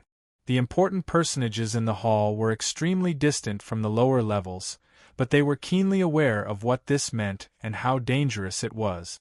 Just who is this fellow? His name seems rather familiar. As these words broke the silence, countless gazes turned to a certain place in the hall. In that corner was a stalwart figure, but just like the Xiong clan leader, he had been very quiet the entire time, as if he was sleeping. But at this moment, neither the elders nor the high officials of the demi-human court would allow him to continue pretending to sleep. Because he was the leader of the Bear tribe. The Bear tribe leader slowly said, "Don't look at me. I did not arrange this, nor do I have the right to arrange this. As for who he is, all of you should know. If all of you have forgotten even his name, what right do you have to sit here?" In a very short amount of time, the events of today's lower city spread. The luxuriously dressed denizens of the upper city looked at this figure with reverence and fear in their eyes. Those beautiful and delicate noble ladies looked at this figure with much more passion in their eyes. The other 6 participants who had also obtained the right to enter the celestial tree all looked at this figure with different emotions. Some of their eyes were brimming with apprehension, while others were brimming with killing intent. The gaze of the great western continent's second prince slightly froze, his thoughts inscrutable. The young man in the bamboo hat looked in the direction of the imperial city, his thoughts inscrutable. Xiaoda calmly gazed at this figure, thinking about the specific battle report he had just received. He was sure that he had never seen this Bear tribe youth before, but why did this person give him a familiar feeling? The several thousand denizens of the lower city stopped in front of the plaza of the imperial city like a tide. There was a large space at the very front of the crowd, allowing that reef-like figure to stand out even more clearly. The important figures on the observation platform said nothing. Even higher up, the Empress said nothing. This was tacit approval. The high official in charge of the heavenly selection ceremony asked, "What tribe are you from? State your name." The names of all the participants were written on the scroll. Registering one's name was just a traditional custom of verifying one's true identity, but indicating one's tribe was a form of glory. It was very quiet in front of the imperial city. Countless gazes looked over, wanting to know the answer. The Bear tribe. But today, I am not representing my tribe in this battle. The light of dusk shone on his face like the light reflected off the surface of a lake. The great banyan tree was on the opposite side of the lake, while the kitchen was on this side.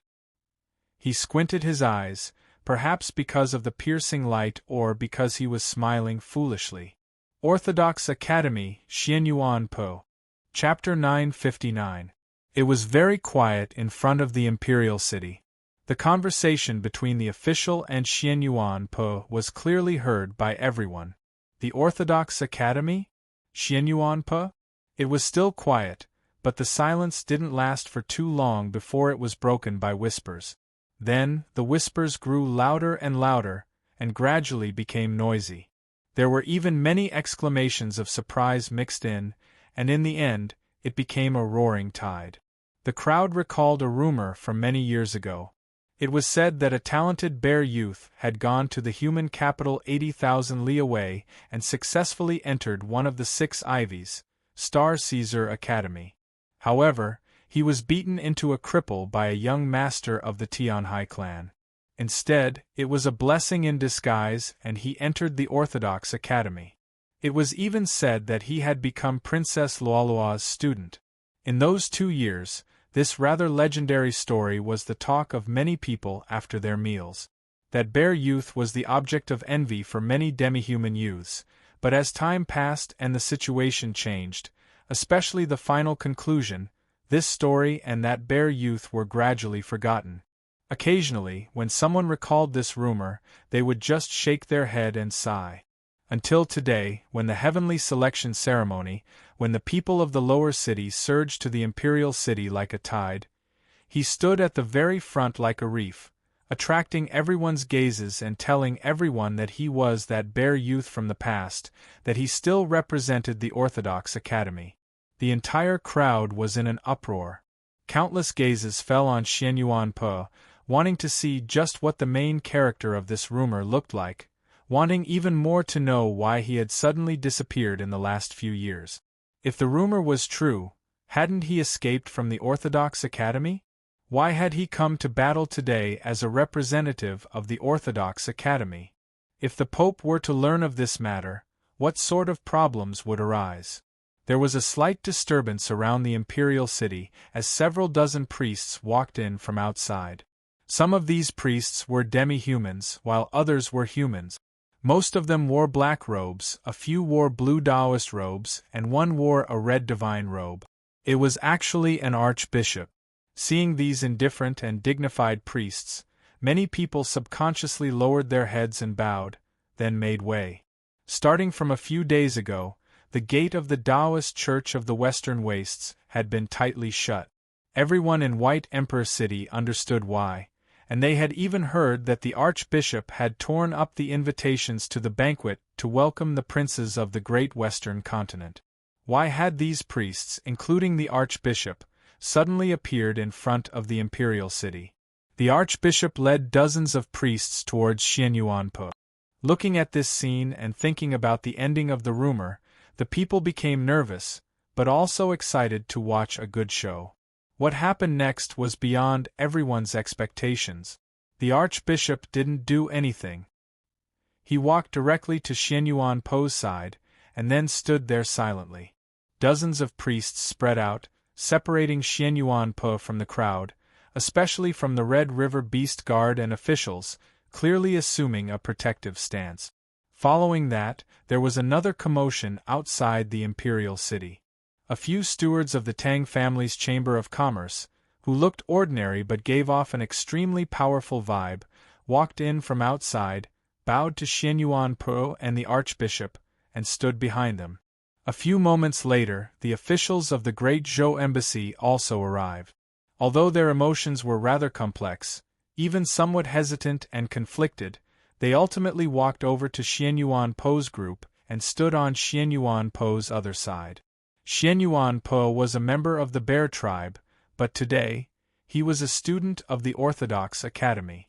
Whether it was the archbishop, the officials of the embassy, or the stewards of the Tang family's Chamber of Commerce, none of them knew how the imperial court, the Li Palace, Wenshui City, or the South would respond, but at this tense and sensitive moment, they had to clearly express their stance. In the ending of that rumor, that foolish and shameless bear youth saw that the principal of the Orthodox Academy at the time, the current Pope, Chen Chongqing, was about to be killed by the Tianhai Divine Empress and that the Orthodox Academy was about to be destroyed, so he fled. The appearance of the great Zhou officials and the Tang clan stewards, especially the Archbishop of the Taoist Church of the Western Wastes, directly declared that the ending of the rumor was false.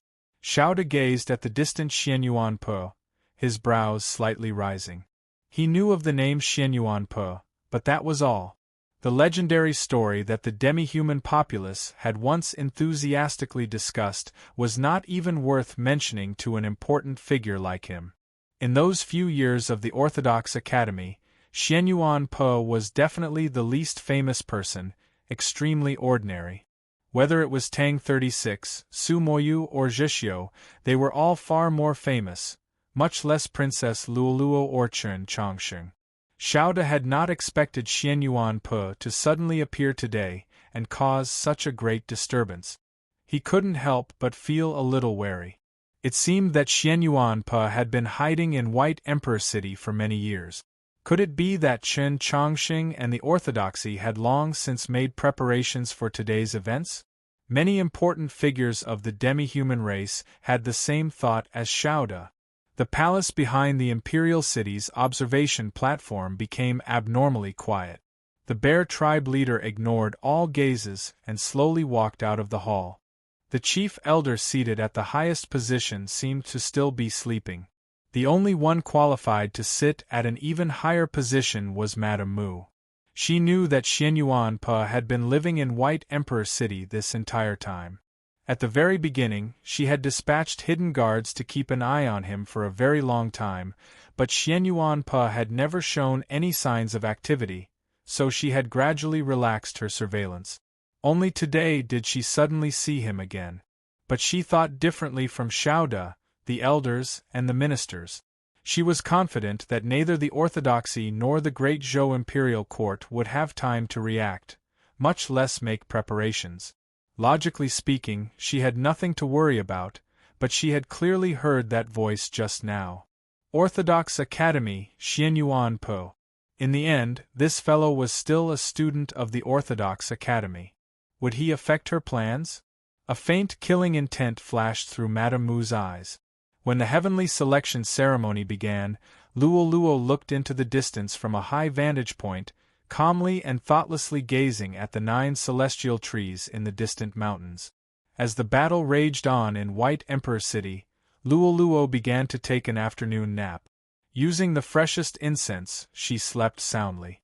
As dusk descended and the candidates to enter the celestial trees to be baptized by the wildfire were about to appear, she drank tea, appearing very calm.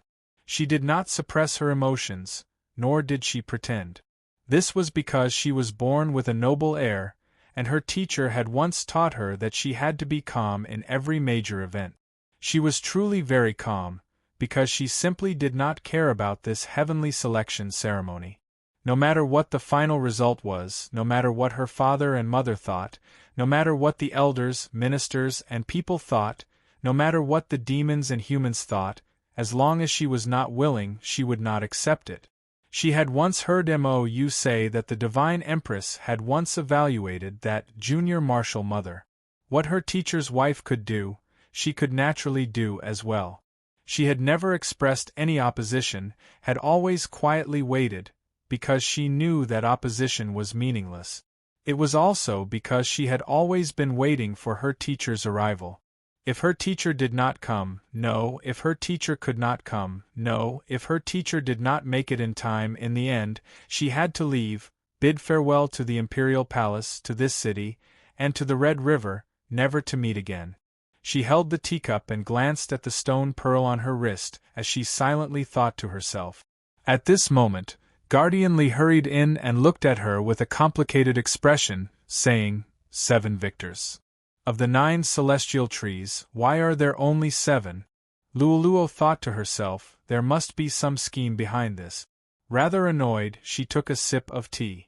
Guardian Li hesitated, then said, 1 is Xianyuan Pe. Plop. Luoluo spat out all the tea. Chapter 960. Xianyuan Pe was participating in the heavenly selection ceremony?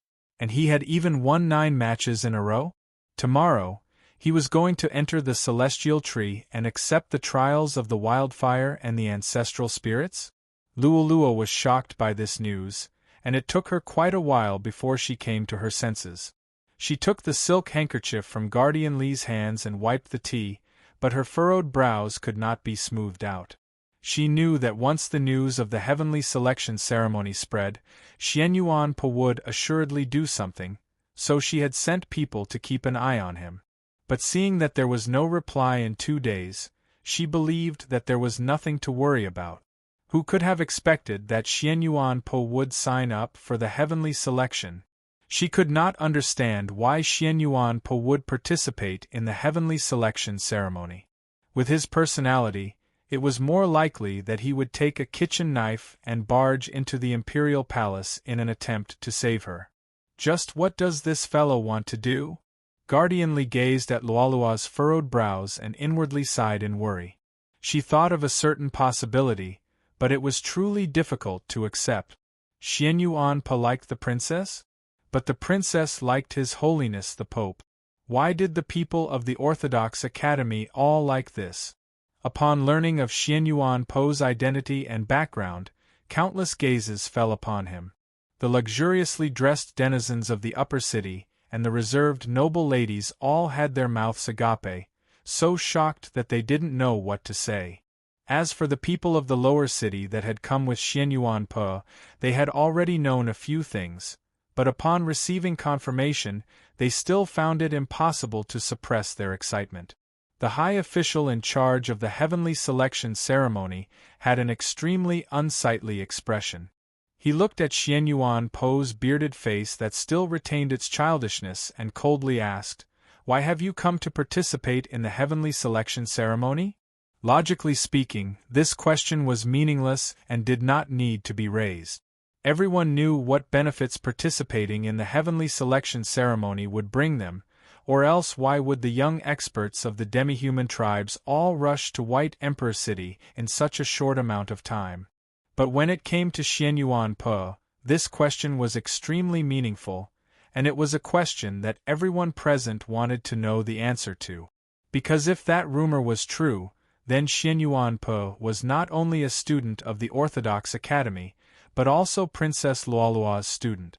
"Don't tell me you also want to marry Her Highness?"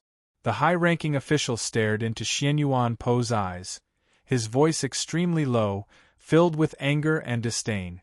"Don't forget, even though the imperial court has no records, everyone knows that you were once a disciple of the Orthodox Academy. Master and disciple eventually became partners. This kind of thing was not unheard of on the continent, but in the end it was not a good thing. Especially for students, if they had such thoughts, anyone would think that it was an improper thought." Xian Yuan Po said, "To be able to become Her Highness' student is my greatest honor. Whether Her Highness acknowledges it or not, I will always be her student." The high-ranking official became even angrier and coldly rebuked. "Then why did you come to participate in the heavenly selection ceremony? Are you trying to humiliate His Highness?" Xian Yuan Po said, "I have never thought of marrying Your Highness. How is this humiliation?" The high-ranking official asked, "In that case, why have you come here?" Xian Yuan Po thought about it and said, "I'm here to cause trouble." When he said this, his expression was very serious, and his tone was very firm. He was like a mud monkey that had just crawled out of a rice paddy, a mischievous kid that had jumped from a tree into a lake, yet he spoke like an old scholar. The high-ranking official somewhat didn't dare believe his ears. "What do you want to do?" Xian Yuan Po explained, "By causing trouble, I mean that I want to make it impossible for the heavenly selection ceremony to smoothly proceed." The high-ranking official vaguely understood what he meant and asked, "You don't want Her Highness to marry?" "Correct." Xian Yuan Po gazed at the distant Xiaoda, the second prince of the great western continent, and the other participants, and then raised his head to the high ground of the imperial city. He earnestly and firmly declared, "No one wants to marry Her Highness because I will not let you win."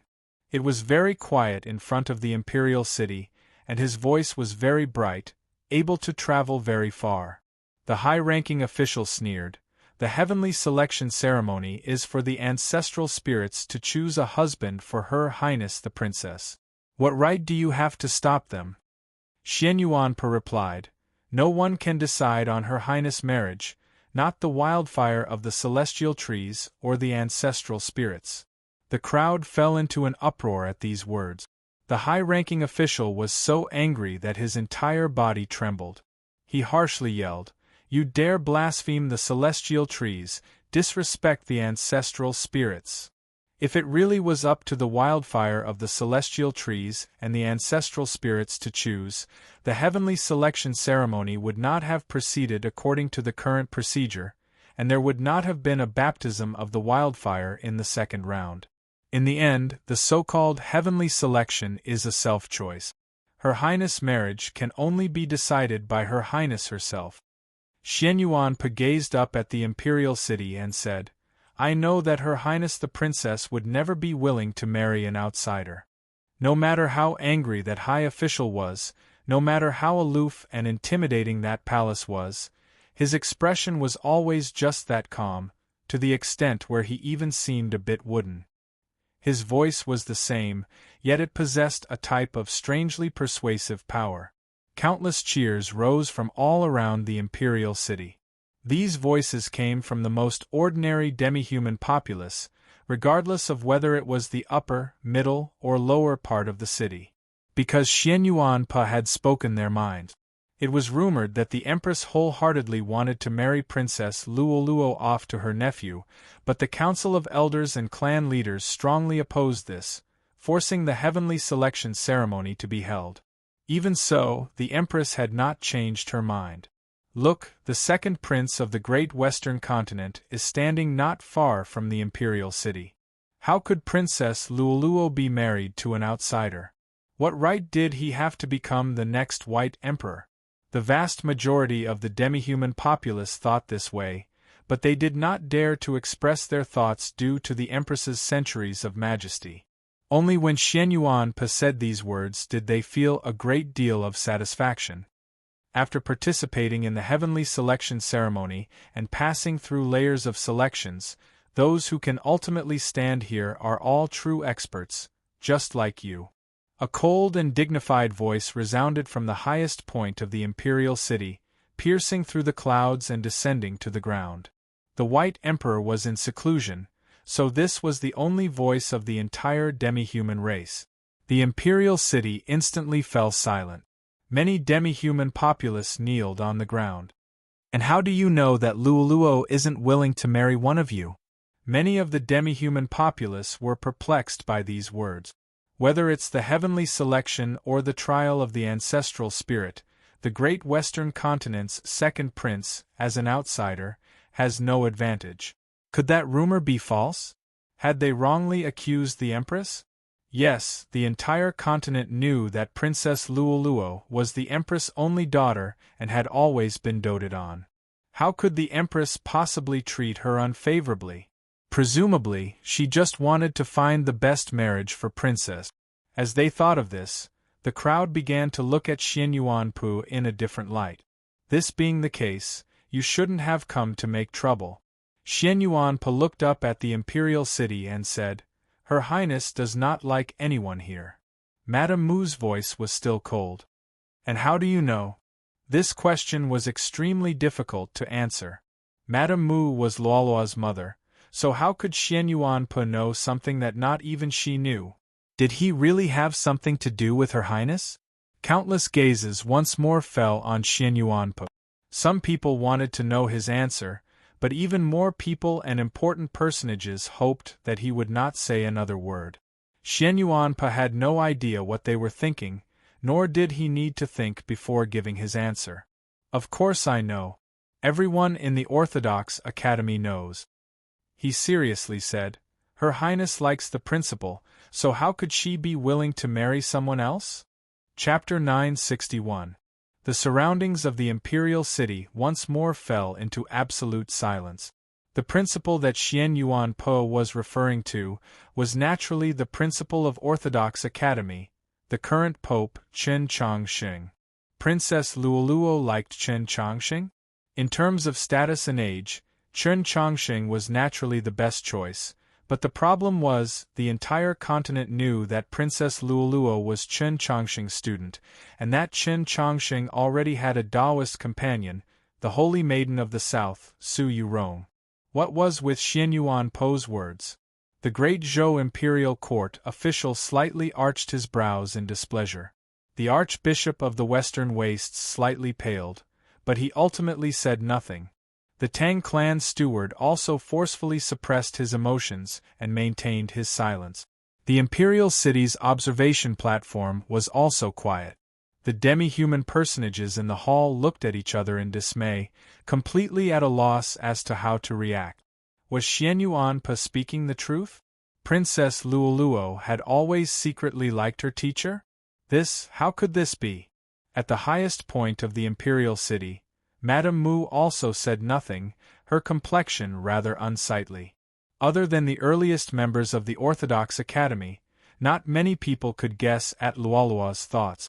She was Luoluo's birth mother, so she naturally knew long ago. What she didn't expect was that Xian Yuanpe would expose this matter in front of so many people. It had to be known that this matter would have an extremely bad effect on both Chen Chongqing's and Luoluo's reputations. Why had Xian Yuanpe done this? Was he really stupid or was he bad? In the other stone hall, Luoluo also knew of Xian Yuanpe's words. She recalled the words her mother had said when she left that morning. Even if you can deceive the entire world, how can you deceive yourself? She had always carefully stored away her feelings, not letting anyone, not even Chen Chongqing, see them. She had originally believed that this would continue, but she had not expected that those fellows in the Orthodox Academy had already known. Now the entire world knew. What should she do? She was truly too embarrassed. She couldn't help but inwardly complain about Xian Yuanpe. Perhaps it was because of the deepening twilight. Her small face was slightly red. For some reason, she was not angry, but rather a little happy. The silence was because they were too shocked, so they were at a loss. Everyone who heard Xian Yuanpe's words panicked and lost their mind. Silence also meant that the atmosphere would become tense. Impudent! How dare you be so disrespectful to His Highness and speak such nonsense? The high-ranking official looked at Xian Yuanpe, his whole body trembling with anger. He pointed at Xian Yuanpe's face and shouted, "Someone!" Before he could finish speaking, and before the Red River Beast Guard had rushed over to chop off Xian Yuanpe's troublemaking tongue, a voice rang out. That voice was very low, like the ringing of an ancient bell. It reverberated in front of the imperial city, like the echoes of a mountain stream in a deep valley. This was not Madame Mu's voice, but the voice of another powerful personage of the demi-human race. In the stone hall behind the observation platform, Great Elder slowly opened his eyes, no longer pretending to be asleep. He slowly stood up, walked out of the hall, and arrived at the imperial city wall. The mountain-like figure landed far below, shrouding the heads of many people. The Great Elder didn't comment on Xian Yuanpe's last sentence, as if he hadn't heard it at all. Regardless of whether it was for the dignity of the demon race or the complex relationship with the human race, this was perhaps the best response. What you said just now was correct. The so-called heaven's choice ultimately depends on one's own abilities. I hope that you can obtain the blessing of the ancestral spirits tomorrow and walk to the end the day after tomorrow. All of White Emperor City could hear the Great Elder's deep and distant voice. This was his stance toward Xian Yuanpe, extremely clear and distinct, and it might also be his stance toward the human race.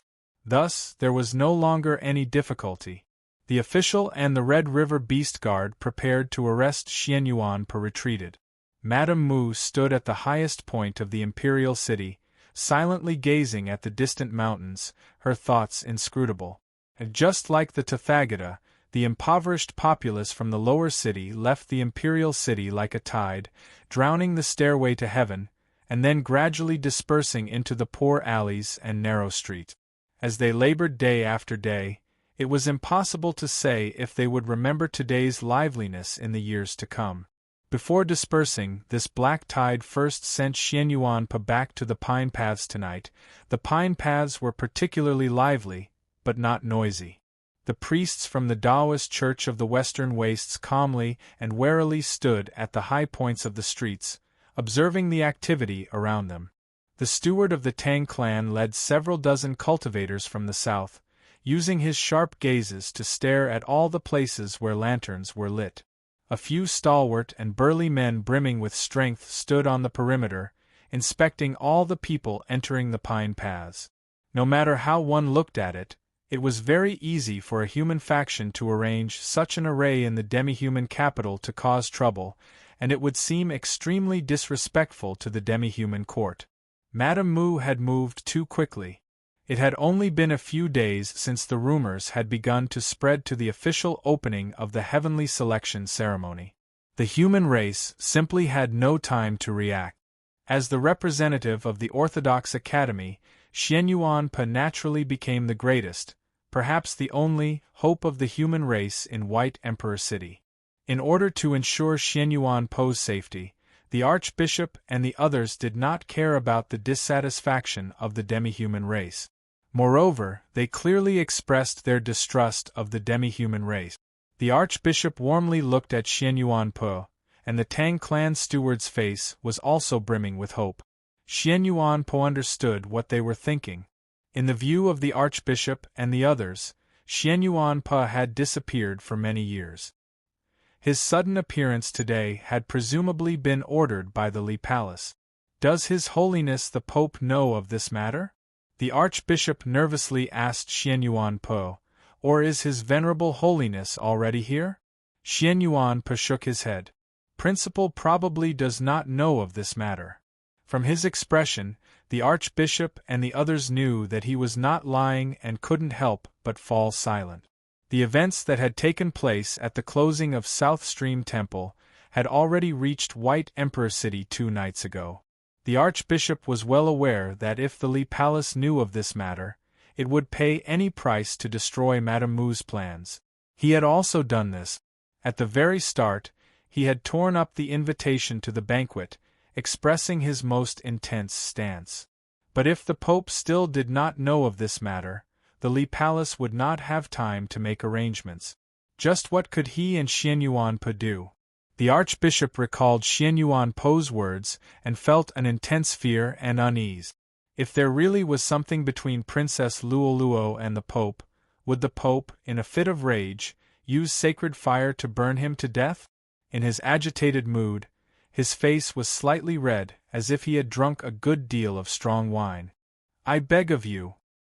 He looked at Xianyuan Po and solemnly said, even if millions must die, you cannot let Her Highness marry that second prince of the great Western continent. Chapter 962. Even if 10 million people died, I would still advance. Xianyuan Po felt that he could try this sort of thing. But if it really did turn out like the Archbishop said, if 10 million people really did die, Xianyuan Po could not make up his mind.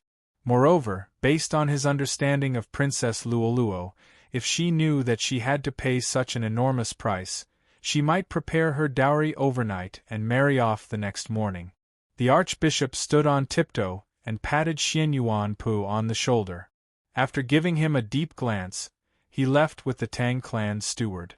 The Bear tribe leader, who had been waiting at the mouth of the alley for a very long time, walked over. He gave Xianyuan Po a deep glance and then patted him on the shoulder. He did not need to stand on tiptoe, as he was even taller and more muscular than Xianyuan Po. The great Zhou officials went to the imperial city, but they did not come here. This means that their imperial court does not mind that Her Highness is married off to the second prince of the great Western continent.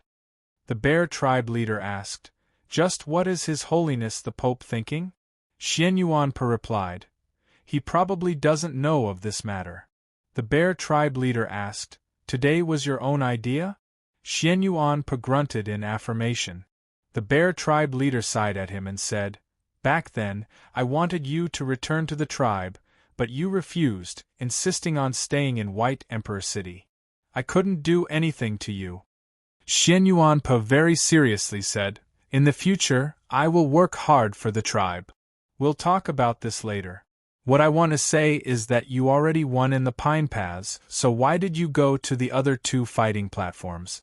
This is already breaking the rules of the heavenly selection ceremony. The bear tribe leader gestured 2 numbers and said, "If not for these 2 acting as your guarantor, Her Majesty could have made it so that you wouldn't be able to enter the celestial tree tomorrow." Xianyuan-po was rather shocked by the bear tribe leader's hand. "Why are the Xiang clan leader and the Shi clan leader speaking up for me?" he replied. "I wasn't thinking that much, nor was I intentionally breaking the rules. I just thought that if anyone dares to have any designs on Her Highness, I will beat them down." The bear tribe leader recalled Xianyuan-po's words in front of the imperial city, and couldn't help but arch his brows. "Quite bold, but can you beat Xiaoda?" Xianyuan-po very seriously pondered this question, and came to a very certain conclusion. "I can't beat him." The bear tribe leader's raised brows fell back down. He sighed and said, "Then what's the point of saying all this?" Xianyuan-po said, "I want to give it a try, at least I want to persevere until the end." The bear tribe patriarch understood his meaning. The so-called persisting to the end was just stalling for time. If he could delay for 1 more day, the orthodoxy would have a better chance of responding, though it seemed that the chances were still very slim. White Emperor City and the capital were separated by 80,000 li of mountains and rivers. In the battle between the divine the day before yesterday, the seal had severed the connection between the two. The bear tribe leader thought for a while, then suddenly said, "Xiaoda might not be able to last until the end." Xianyuan-po was slightly startled when he heard this. He didn't understand the meaning of this sentence. When you participated in the heavenly selection ceremony, you were wholeheartedly thinking about Her Highness's marriage. The bear tribe leader stared into his eyes and said, "But do not forget that their goal is to become the White Emperor." Xianyuan-po was even more confused. If he won the heavenly selection ceremony and married Princess Luoluo, wouldn't he become the next White Emperor? The bear tribe leader left, but he did not explain anything. He only left behind a few very serious words. "Your current ability to have these priests and the Tang clan stewards protect you truly is because of the Orthodox Academy, but do not forget that it was the tribe that sent you to the capital. Even if you insist on using the identity of the Orthodox Academy to fight, your butt shouldn't be too crooked. When you act, you should also consider the interests of the tribe." Xianyuan-po did not retort, only remained silent. These words were very reasonable. If not for the tribe's recommendation and favor, he would have never had the chance to go to the capital, much less meet Chen Chongqing and Luoluo, and then become the 3rd student of the Orthodox Academy. As he watched the bear tribe leader's stalwart figure gradually vanish into the darkness, Xianyuan-po suddenly thought of Tang 36. If Tang 36 heard these words, he would definitely mock him for having such a fat but that he couldn't sit on a single stool. Yes, why fret over which side his butt should sit on? Couldn't he just sit on 2 stools at the same time? Xianyuan-po instantly felt his body become much lighter. He turned and walked into the depths of the alley.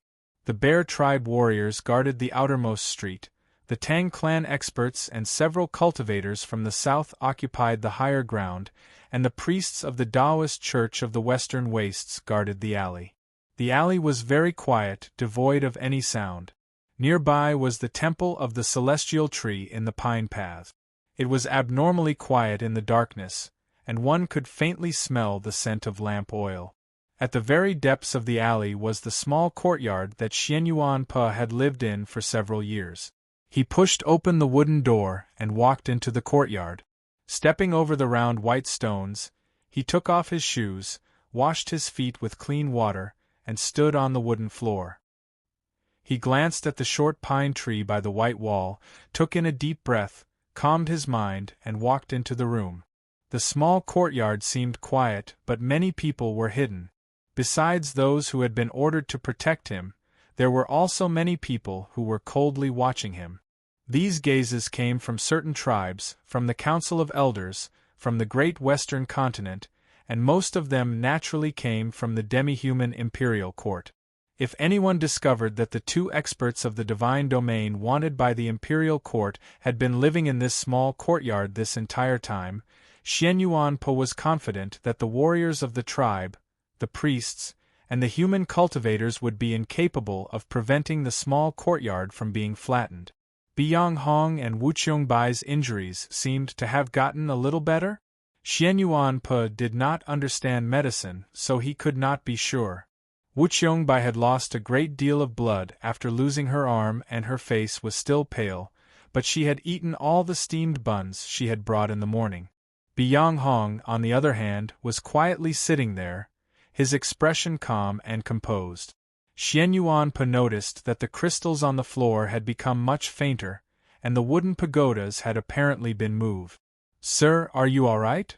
The light in the room was rather dim, so he could not confirm that the deathly aura on Biyang Hong's face had dissipated.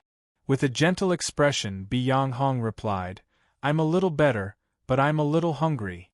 Xian Yuan Po came to his senses and hurriedly left to prepare dinner. But when he pushed open the paper door, he stopped and turned around to give Biyang Hong a very serious bow. "Thank you, sir." He was thanking Biyang Hong for the words he had said to him in the morning. The fighting experience of an expert of the continent was the most precious harvest for any cultivator. Walking out of the room, he took some firewood from the neat pile and began to light a fire to cook.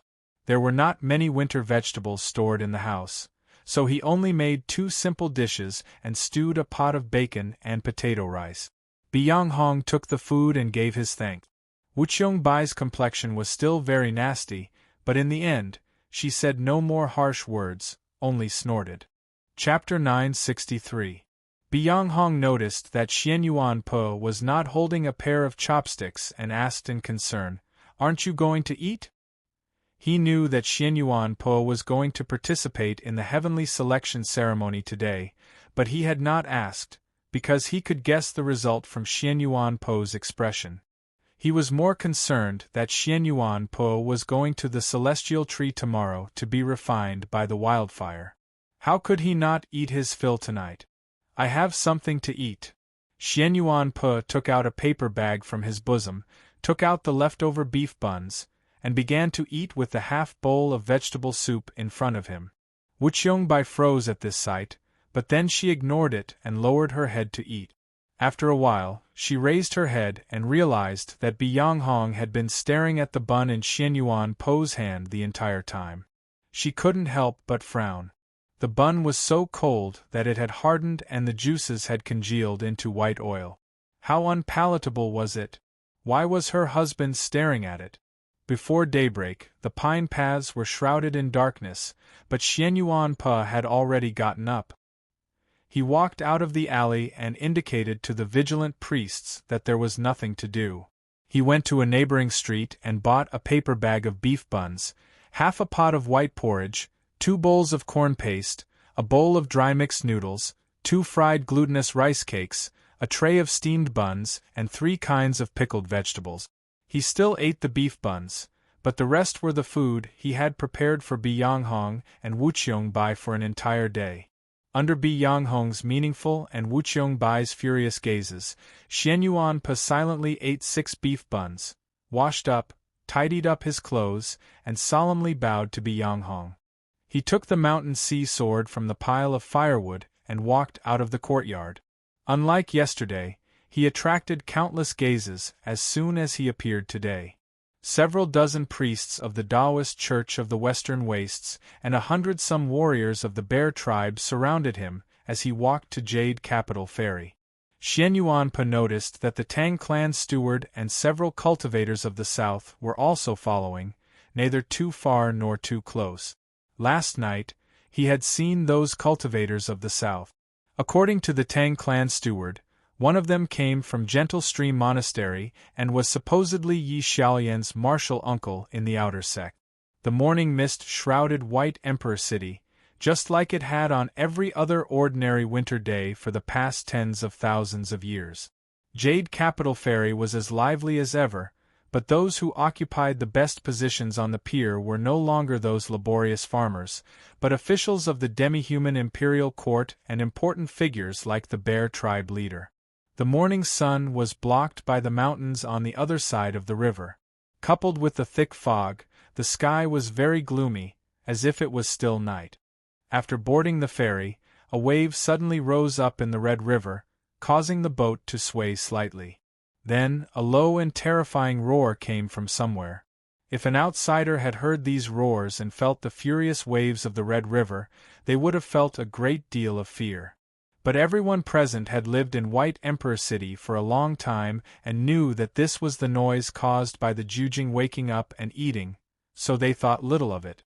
As several baskets of the fattest scaleless barracuda were thrown into the river, the roars quickly died down.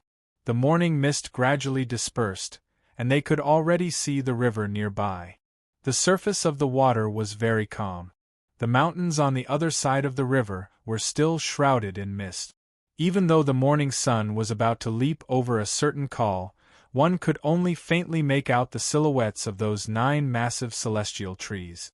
The bow of the boat broke through the water, the waves crashing as the morning light gradually arrived. By the time it reached the other side of the river, the warm red rays of the morning sun had already driven away all the mist. Green mountains that stretched for countless li appeared before everyone's eyes like countless overlapping barriers. In the morning light, the 9 celestial trees in the mountains seemed like massive torches, exuding an invisible wildfire that both awed and delighted the demi-human race. The celestial trees were so massive that only the most majestic of mountains could bear their weight.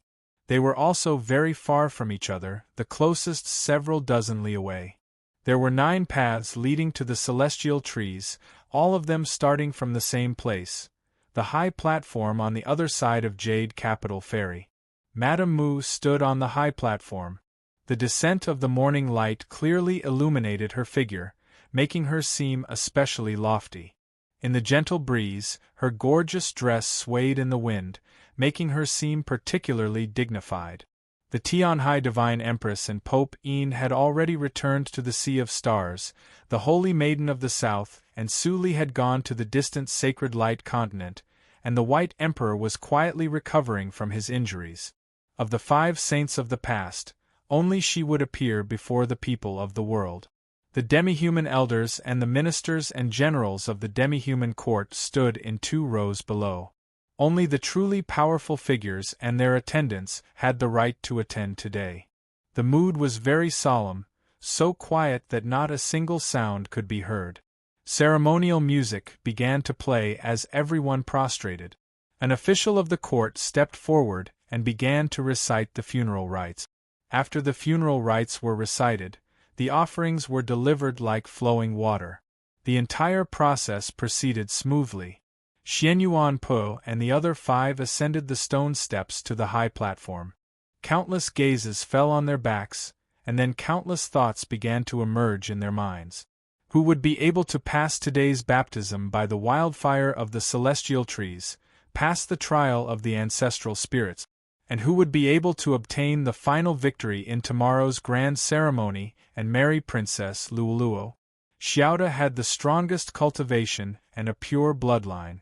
Logically speaking, no one could defeat him. But it was obvious that the Empress favored the second prince of the great Western continent, and perhaps even the White Emperor. Otherwise, why would the chief elder have become so silent after that night? And there was also that Xianyuan Po, who had suddenly appeared. He was clearly a descendant of the Bear tribe, but he was representing the Orthodox Academy in this battle. In terms of background alone, he was rather powerful, but the human race probably had not yet had the time to respond. He was probably acting on his own, so what could he do? The other 2 demi-human experts were also famous, so it should not be difficult for them to pass the trial of the ancestral spirits. If Xiaoda was the slightest bit careless, he really might lose to them tomorrow, but why did the young man in the bamboo hat not even glance at them? Why did he seem so aloof and proud? If one had to point out the most surprising aspect of this heavenly selection ceremony, besides Xianyuan Po's sudden appearance, it was this young man in the bamboo hat. The identities and backgrounds of Xiaoda, the second prince of the great Western continent, and the 2 demi-human experts were all clear. Even Xianyuan Po had nothing to hide, but even now, No one knew who the young man in the bamboo hat was, where he came from, or what he wanted to do. Logically speaking, this was something that should have never happened. The spies of the imperial court and the various tribes had long ago begun their secret investigations, but the problem was that White Emperor City was faintly concealing the young man in the bamboo hat. It was an extremely secretive, and yet unyielding power that had cut off all attempts to spy on the young man. To be able to prevent the important figures of the imperial court and the various tribes from finding out his identity and background, and to do so in such a manner, this power was far too terrifying. Many tribes quickly stopped their investigations out of fear. Even the spies of the imperial court ultimately only learned the residence of the young man, and then stopped. The young man in the bamboo hat lived in a courtyard very close to the Xiong clan's estate. It was easy to make a connection. It was not that no one had thought that the young man in the bamboo hat might not be a demi-human, might even be an enemy of the demi-human race. But even if this was the case, it did not matter. Because today, the young man in the bamboo hat would enter the celestial tree to be baptized by the wildfire, to accept the trial of the ancestral spirits. If this person truly did harbor enmity towards the demi-human race, if he was a spy sent by the human race or even the demon race, then he would assuredly be incinerated by the wildfire. This had always been the core of the heavenly selection ceremony. Only a life that swore loyalty to the White Emperor clan could endure the baptism of the wildfire of the celestial tree and the trial of the ancestral spirit. An expert that could pass this trial would automatically leave their tribe and become a member of the White Emperor clan. It was precisely because of this that the demi-human elders, ministers, and generals had ultimately agreed to Madame Mu's arrangements. Countless gazes fell upon the second prince of the great western continent, some solemn, some cold, some questioning, some malicious. Last night, news of what had happened at the closing of South Stream Temple had already reached White Emperor City. The imperial clan of the great western continent truly had a grand scheme.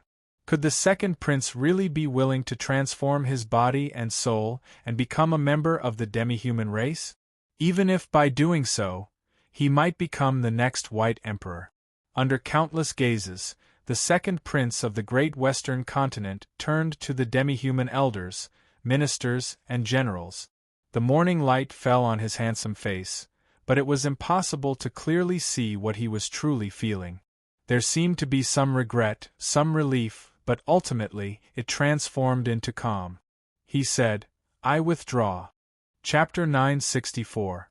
The words of the great western continent's second prince caused the audience to fall silent for a moment, then into an uproar. Xiaoda gazed at his figure, his eyes chilling. The other two demi-human experts glanced at each other, seeing the shock on each other's faces. Xianyuan Po's mouth was open, but he had no idea what to say. Only the young man in the bamboo hat quietly stood at his original position, his head slightly lowered as he remained hidden in the shadows.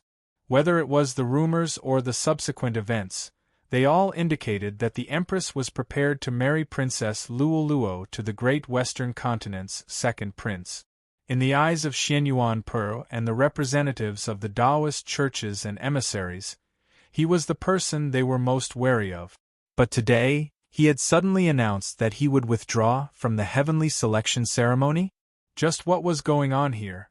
Were the rumors false? Were the events that had already occurred also false? Why had the Empress held this heavenly selection ceremony? Just what was she preparing to do? Just who did she want to marry Princess Luoluo to? Xiaoda or those two demi-human experts with similarly powerful backgrounds? Could she be preparing to marry Princess Luoluo to the person Xianyuan Po represented, the Pope? Countless gazes fell on the high platform, shifting between Madame Mu and the great western continent's second prince. The demi-human elders, ministers, and generals all wanted to know just what sort of mystery this aunt and nephew was playing, and also wanted to know what sort of explanation the great western continent's second prince had. Correct, I came with the diplomatic mission to White Emperor City to marry cousin, because I like her. The great western continent's second prince paused, a bitter smile appearing on his face.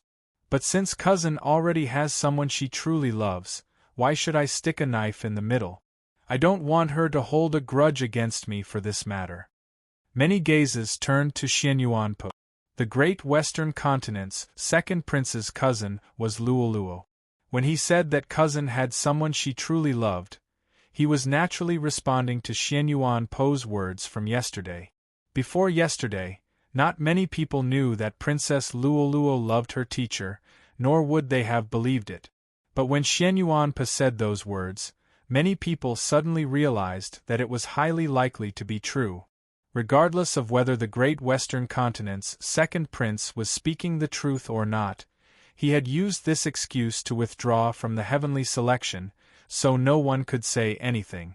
Moreover, by pointing out his reason for withdrawing from the heavenly selection, he was adding fuel to the fire.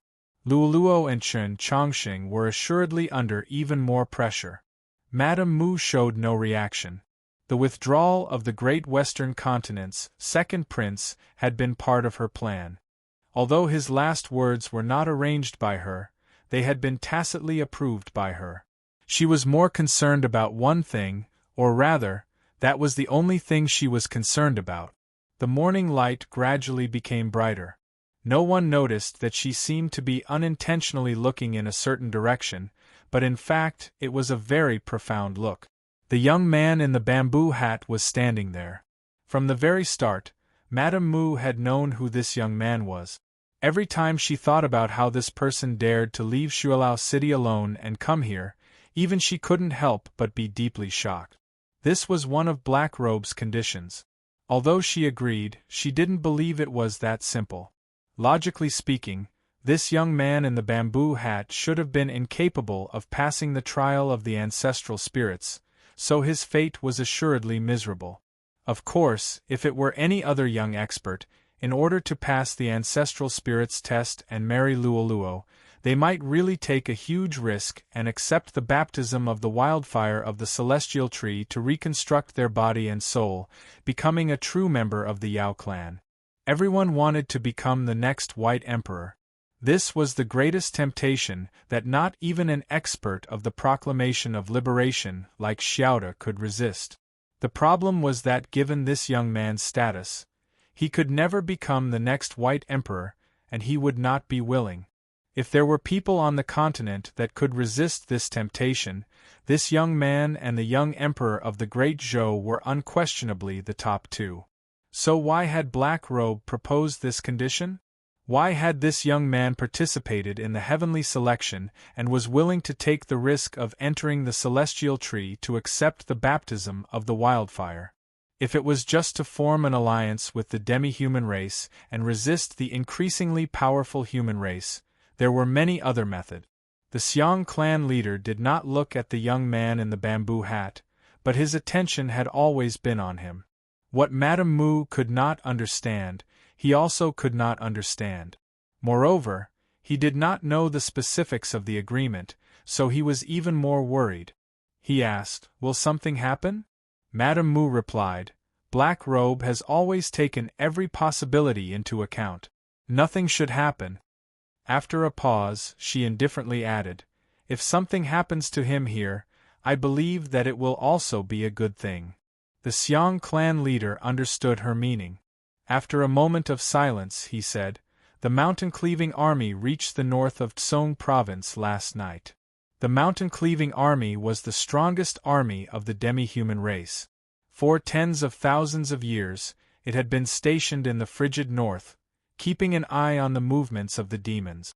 Madame Mu replied, "Chief Elder's arrangements naturally cannot be wrong." The Xiang clan leader finally couldn't help but glance at the young man in the bamboo hat. If today, this young man died in the baptism of the wildfire of the celestial trees, then, the strongest army of the demi-human race, the mountain-cleaving army, would notify the Great Zhou's Tsong province army headquarters in the shortest time possible and then head north. The war would begin. The second prince of the great western continent withdrew from the heavenly selection. The final 5 people left the high platform and followed different paths to different mountains. On the peaks of the 5 mountains there were 5 incomparably huge trees. Nobody could tell how many feet tall these trees were, and they pierced deep into the sea of clouds. It was impossible to see the tops of the trees, and it was impossible to imagine how many miles the roots of these trees extended underground. The closer one got to the giant trees, the hotter it became. Invisible but incomparably real waves of heat rose up from the earth, blowing everywhere like the sultry winds of midsummer. These waves of heat were the chi of the wildfire of the celestial trees. As the heavenly selection ceremony progressed, the wildfire of the celestial trees grew even more active, sending surging energy into the world. This energy seemed endless, but it also had a unique savagery to it, a feeling of exuberant life. The young man in the bamboo hat walked up to his celestial tree. At the base of the celestial tree was a tree hole. This tree hole was several dozen zhang high and 100 some zhang wide. It looked like a naturally formed cave in the mountains, so massive that it seemed like the entire stone hall of White Emperor City's imperial palace could be placed inside. What made one speechless was that there really was a stone hall in this massive tree hole. The young man's gaze moved from the upper part of the celestial tree, which was submerged in the clouds, to the stone hall within the tree hole. After a moment of silence, he pressed the front of his bamboo hat even lower and walked into the tree hole. His figure quickly vanished from the stone hall, his whereabouts unknown. Xiaoda and the other 2 demi-human experts also entered their celestial trees. The last to enter the celestial tree was Xianyuan Po. His footsteps were rather heavy, his movements rather slow, because his mood was rather heavy and uneasy. He was a demi-human descendant. He had heard countless legends about the wildfire of the celestial trees and had personally offered sacrifices to the ancestral spirits countless times. He was worried that his true intentions would be seen through by the ancestral spirit. He had not participated in the heavenly selection ceremony to obtain the final victory, marry Princess Luoluo, and become the next White Emperor. He had come to make trouble. Would the ancestral spirits forgive his disrespect? As he walked into the gloomy stone hall and through the long stone path, the unease in Xianyuan Po's heart intensified. Through his senses, he was certain that he was walking underground, and that he had already gone very far. The stone path was extremely dry, devoid of moisture, and there was no sign of water or moss. There was only the incessant blowing of the hot wind. The deeper he went, the hotter the wind became. As a demi-human descendant, he could clearly sense that the chi of the wildfire was getting stronger and stronger. The blazing waves of heat did not slow his footsteps, because he did not feel any discomfort. He sensed that the chi in his body was getting wilder and wilder, that his true essence was getting more and more active. But he had no idea that many lines had appeared on the surface of his body beneath his clothes. These lines were very complex, gradually forming a design that extended from his clothes to his face. In the faint red light emitted by the waves of heat, the design on his face seemed abnormally alive, strange and beautiful, and also brimming with strength. In the next moment, while he was completely unprepared, a smear of blood covered his eyes, and countless needle-like hairs pierced through his skin.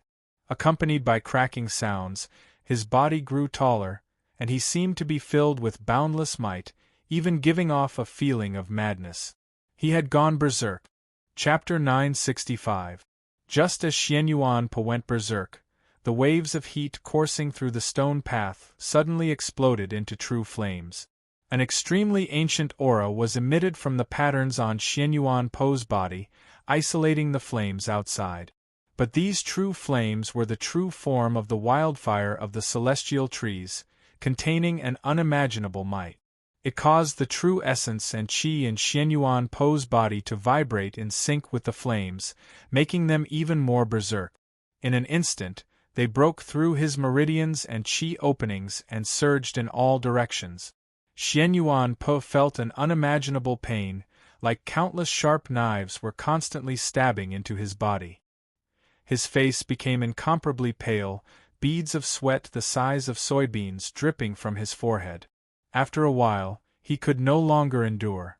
With a low roar, he kneeled on one knee. With a boom, his mountainous body swayed twice. His steel-like knees smashed a shallow pit into the hard ground.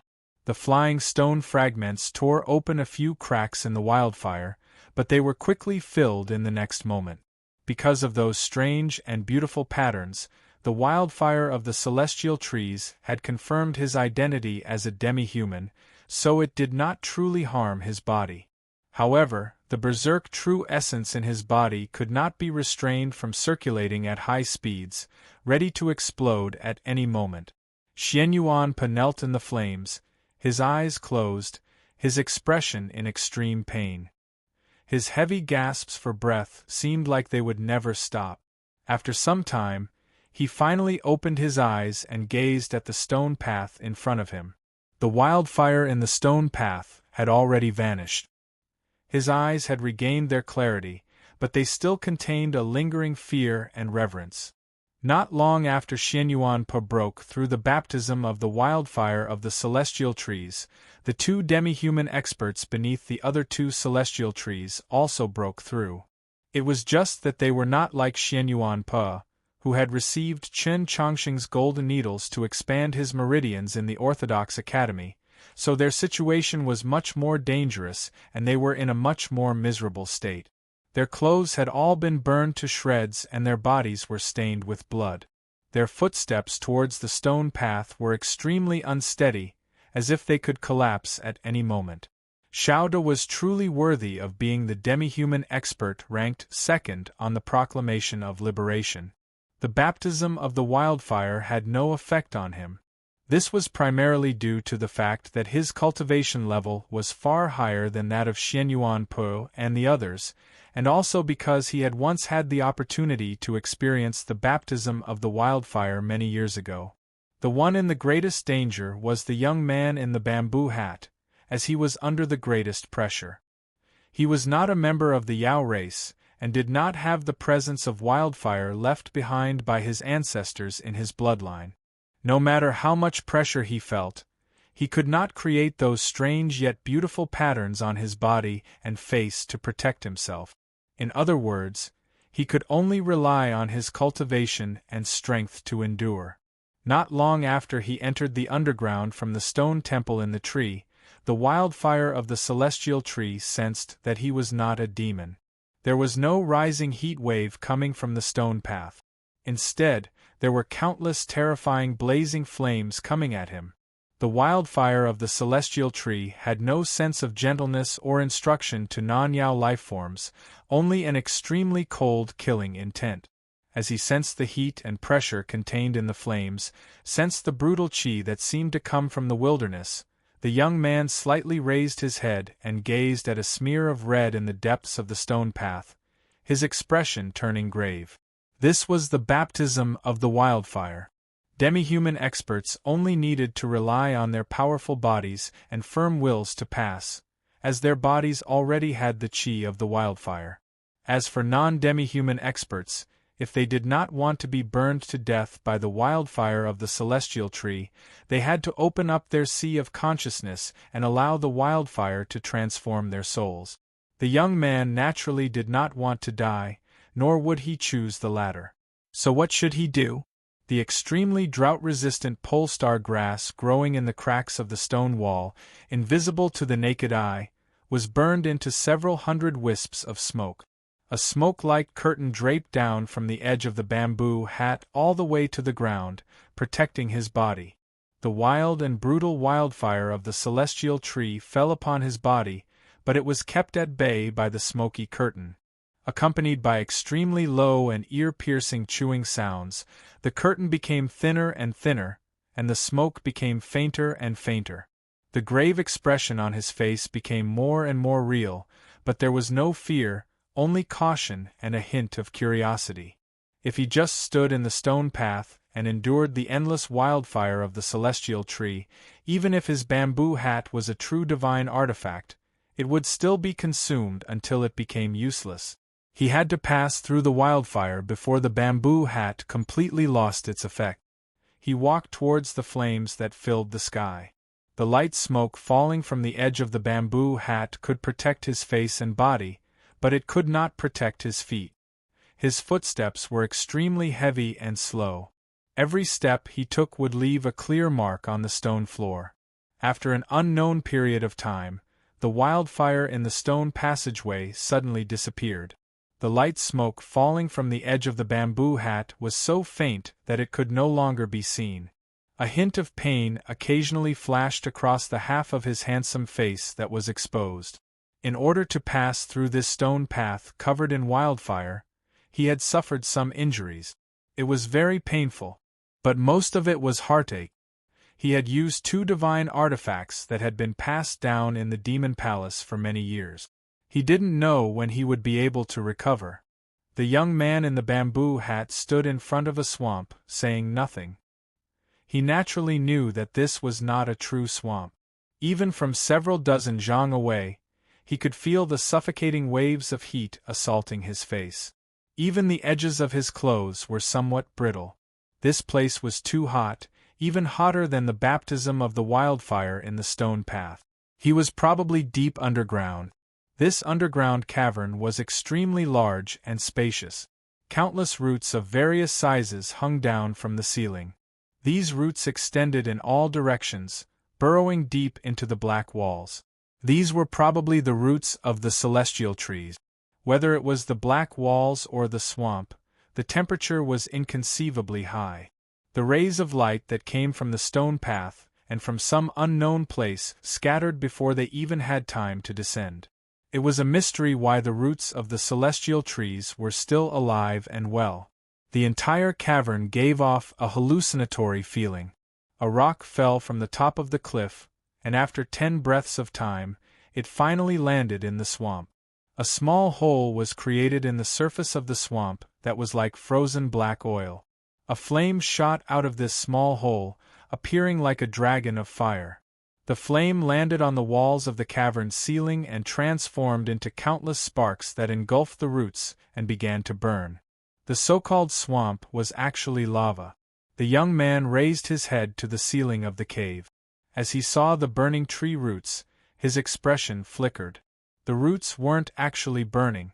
Those sparks of fire were gradually extinguished. They had been devoured by those roots.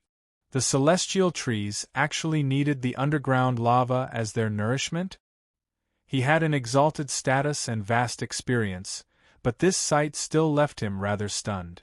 As he thought about what he had to do, he couldn't help but feel nervous. Only when he grasped the 2 slightly cold objects in his sleeve did he feel a little better. Chapter 966. Perhaps because the ground was shaking, or because the air in the cavern was moving too quickly, the cobweb-like roots on the walls of the cavern were constantly trembling. With each tremble, a stone would drop from the ceiling, shattering the seemingly solid surface of the swamp. A flame would fly through the air and land on the walls, only to be devoured by the roots a few moments later. This was an extremely simple and complete process, but it was also rather frightening. From a certain perspective, this was the celestial tree hunting. The young man in the bamboo hat stood not too far from the swamp. He did not move, appearing very cautious. After digesting the shock brought by the celestial tree roots, his attention fell on an even deeper place. He noticed that the roots of the celestial tree were bearing vermilion fruits about the size of a fist. Like the roots, these fruits did not fear the extreme heat of the magma, so they were probably some very precious object. Then he heard a faint whistling sound coming from the deepest part of the swamp, followed by a similar sound coming from the cliffs at the top of the cave and the cave walls that were covered with black stone.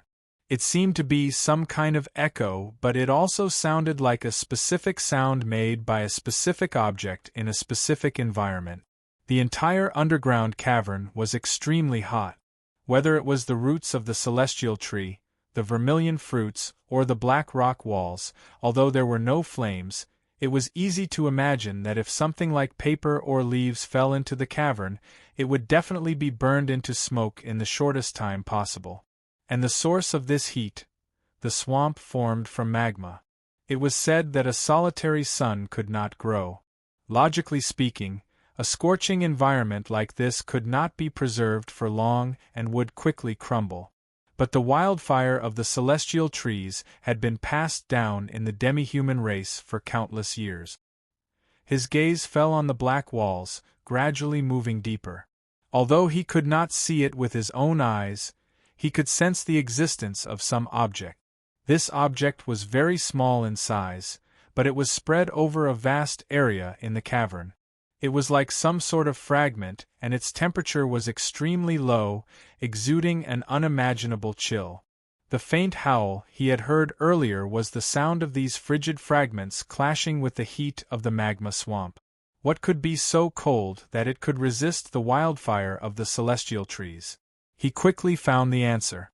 These fragments were probably the crystallization of the deep-freeze dragon breath of the black frost dragons. It was rumored that countless years ago, the black frost dragons played an extremely important role in the founding of the demi-human race. Even now, the entire demi-human race still worshipped the black frost dragon as a godlike existence. This must be the reason. If not for the black frost dragon tribe's generosity, even selflessness, in providing so many deep-freeze dragon breath crystals, even if the demi-humans had obtained 9 celestial tree seeds as a sacrifice to the starry sky, they would not have been able to seal the underground wildfire and transform the incomparably savage world of ancient times into the beautiful realm of the demi-humans. After some time, the young man finished his observation and took a step toward the swamp. It was a very simple step, but the ground began to tremble violently. The surrounding black stone walls began to warp and distort as countless strange rays of light shone from them. The cliffs at the top of the cave also became extremely chaotic. The roots of the celestial trees seemed to have come to life, twisting and stretching like snakes. It was an extremely bizarre sight. Such a phenomenon naturally did not occur in the underground cave because he had taken a step forward. Instead, it was because some great existence had sensed his arrival.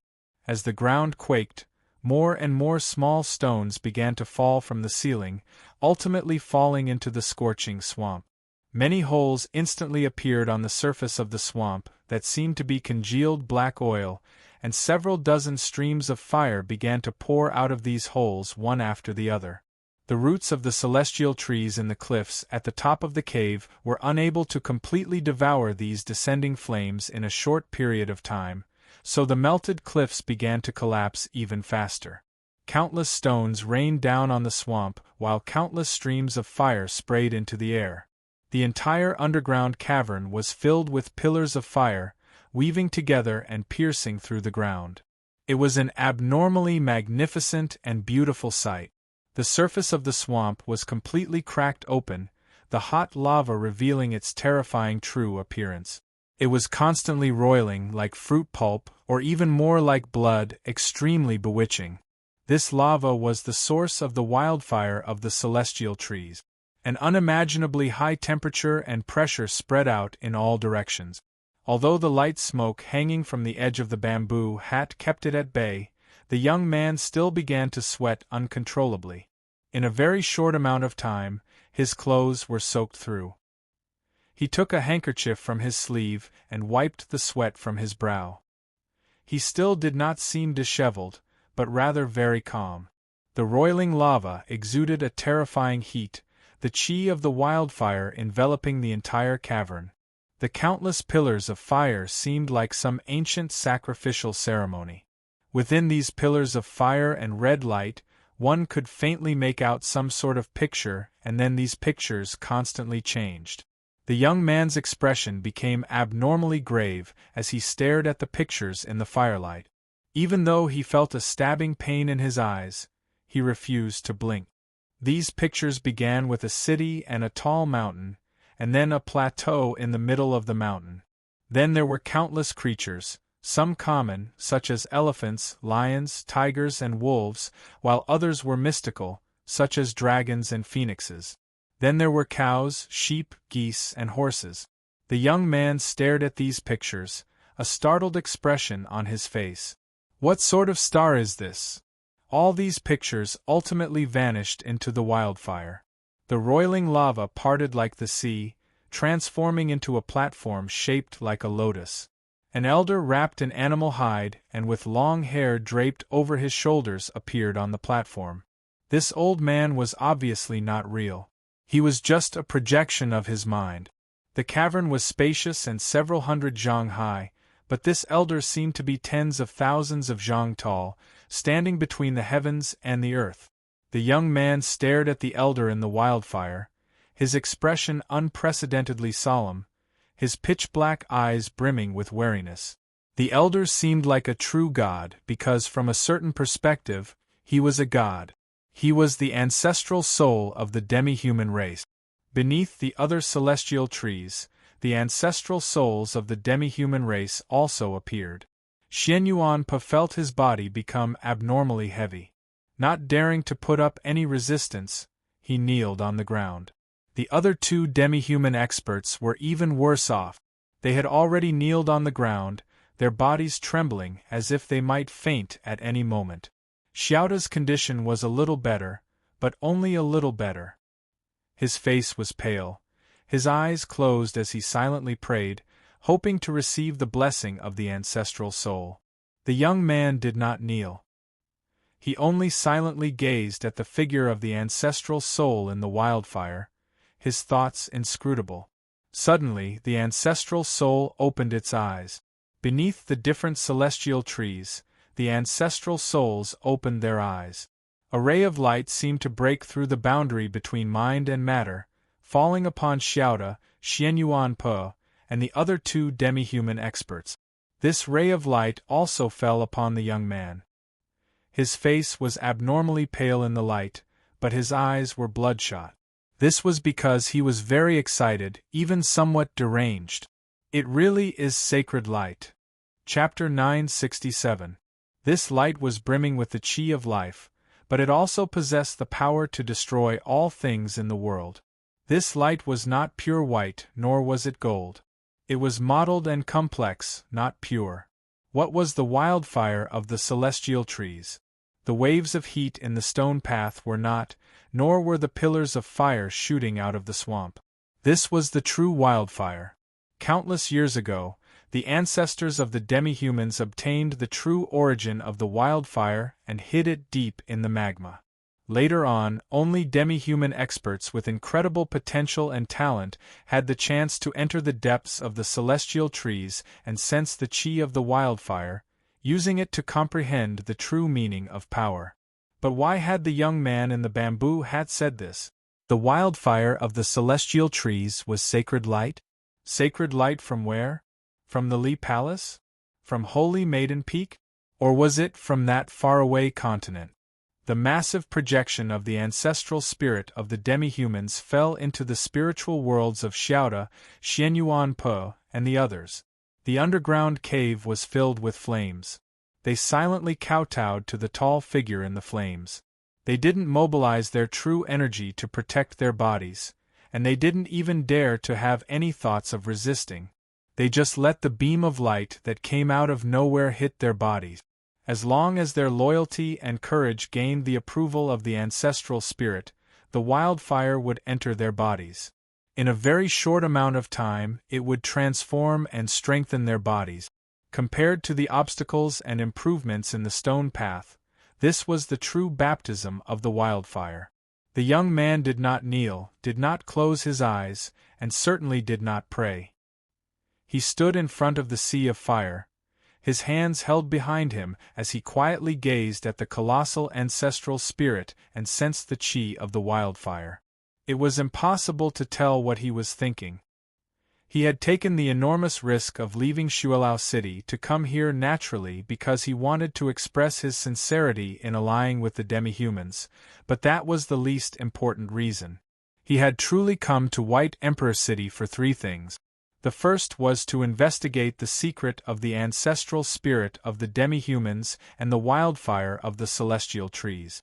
The ancestral spirit of the demi-humans had already appeared and the wildfire had fallen on his body.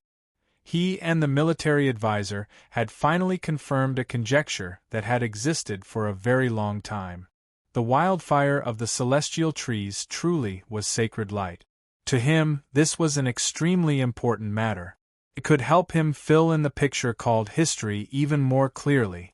Madame Mu had probably already guessed that he had come to participate in the heavenly selection ceremony for some reason, like to personally see the wildfire and the ancestral spirit. There was even a chance that the White Emperor cultivating deep in the mountains knew of this matter. But these two saints probably did not care too much. The demons themselves did not really understand what the wildfire that had been passed down by their ancestors was. Every time he thought of this, the young man in the bamboo hat would find it hard to suppress his scorn and contempt. Moreover, while Madame Mu had guessed that he wanted to see the wildfire, and of the wildfire the divine god, the with Wu Emperor of Gods. Moreover, while Madame Mu guessed that he wanted to see the wildfire, she also wanted to see how he would deal with it. He with of Chen of demon, he wanted to of demon, and he wanted to, so of the god of the wildfire of a with. He of the current wildfire was countless times more powerful than the waves of heat in the stone path, and his two sacred artifacts of the demon race were already so heavily damaged that they could no longer be used. What method could he possibly use to endure? The pressure exuded by the ancestral spirit grew stronger and stronger, its body growing taller and taller. In some incomprehensible manner, it surpassed the several hundred zhang of space in the cave. In a dark part of the void, it gazed down at him like he was an ant on the ground. Whether it was in the dark void or in the real world, the scorching wildfire was everywhere, imbued with energy that could destroy all. His face grew paler and paler, more and more sweat flowed from his body, but before his clothes could be soaked, the sweat evaporated. From time to time, a hint of pain would flash across his delicate face. One could imagine what kind of torture he was enduring at this moment. But there was no fear on his face or in his black eyes, not even a hint of panic. When the figure of the ancestral spirit reached its tallest, about to burst through the starry sky. When the wildfire in the cave grew fiercer and fiercer, when the roots of the celestial trees began to truly burn. When the light smoke falling from his bamboo hat was burned into nothingness and the edge of the hat began to burst with sparks. He took out two very small stone statues. These two statues were carved from some sort of stone. They seemed to be made of gold or jade, but they also gave off an incredibly smooth feeling. These two statues depicted two naked people. One indifferently stood upright while the other had his hands on his knees, seemingly in thought. Although they were very small, they were extremely vivid and intelligent. If Bi Yanghong or Madame Mu were present, they would naturally recognize the origins of these two statues. These were the two angels from the Sacred Light continent. Black Robe had used some sort of method to turn them into two stone statues. These two stone statues had been quietly standing by the back gate of the courtyard in the western part of White Emperor City this entire time. Then, they had been brought here by the young man in the bamboo hat.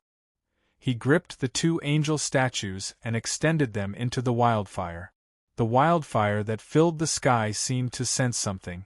After pausing for a moment, it became even wilder and fiercer, howling as it lunged at the two statues. The extremely hot and destructive chi of the wildfire touched the two statues and was instantly sucked away. The two angel statues themselves did not change. They only grew a little brighter, but they were still cold, like two black holes. The young man looked at the statues in his hands, his expression growing more and more solemn. Even his breathing seemed to stop. The wildfire continued to pour into the two angel statues, causing terrifying howls to rise up in the cavern. With the passage of time, the two angel statues grew brighter and brighter. At some point, The ancestral spirits of the demi-human race had dispersed. After some time, the wildfire in the cavern was finally sucked away by the two angel statues, and the temperature gradually returned to normal. The surface of the lava gradually solidified, returning to a grayish-black color. The roots of the celestial tree on the ceiling had been scorched into tatters. Presumably, it had not suffered such devastation in the last tens of thousands of years. The two statues gradually dimmed, ultimately returning to their original state. But compared to before, they had undergone a very secretive transformation.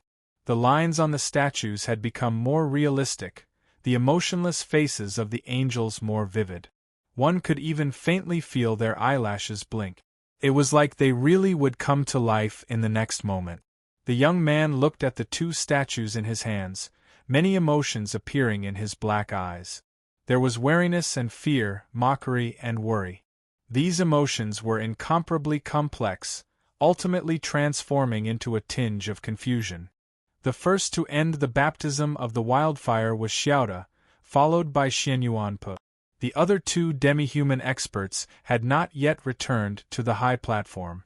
Suddenly, dark clouds gathered over the mountains, thunder and lightning crackled as a torrential downpour descended.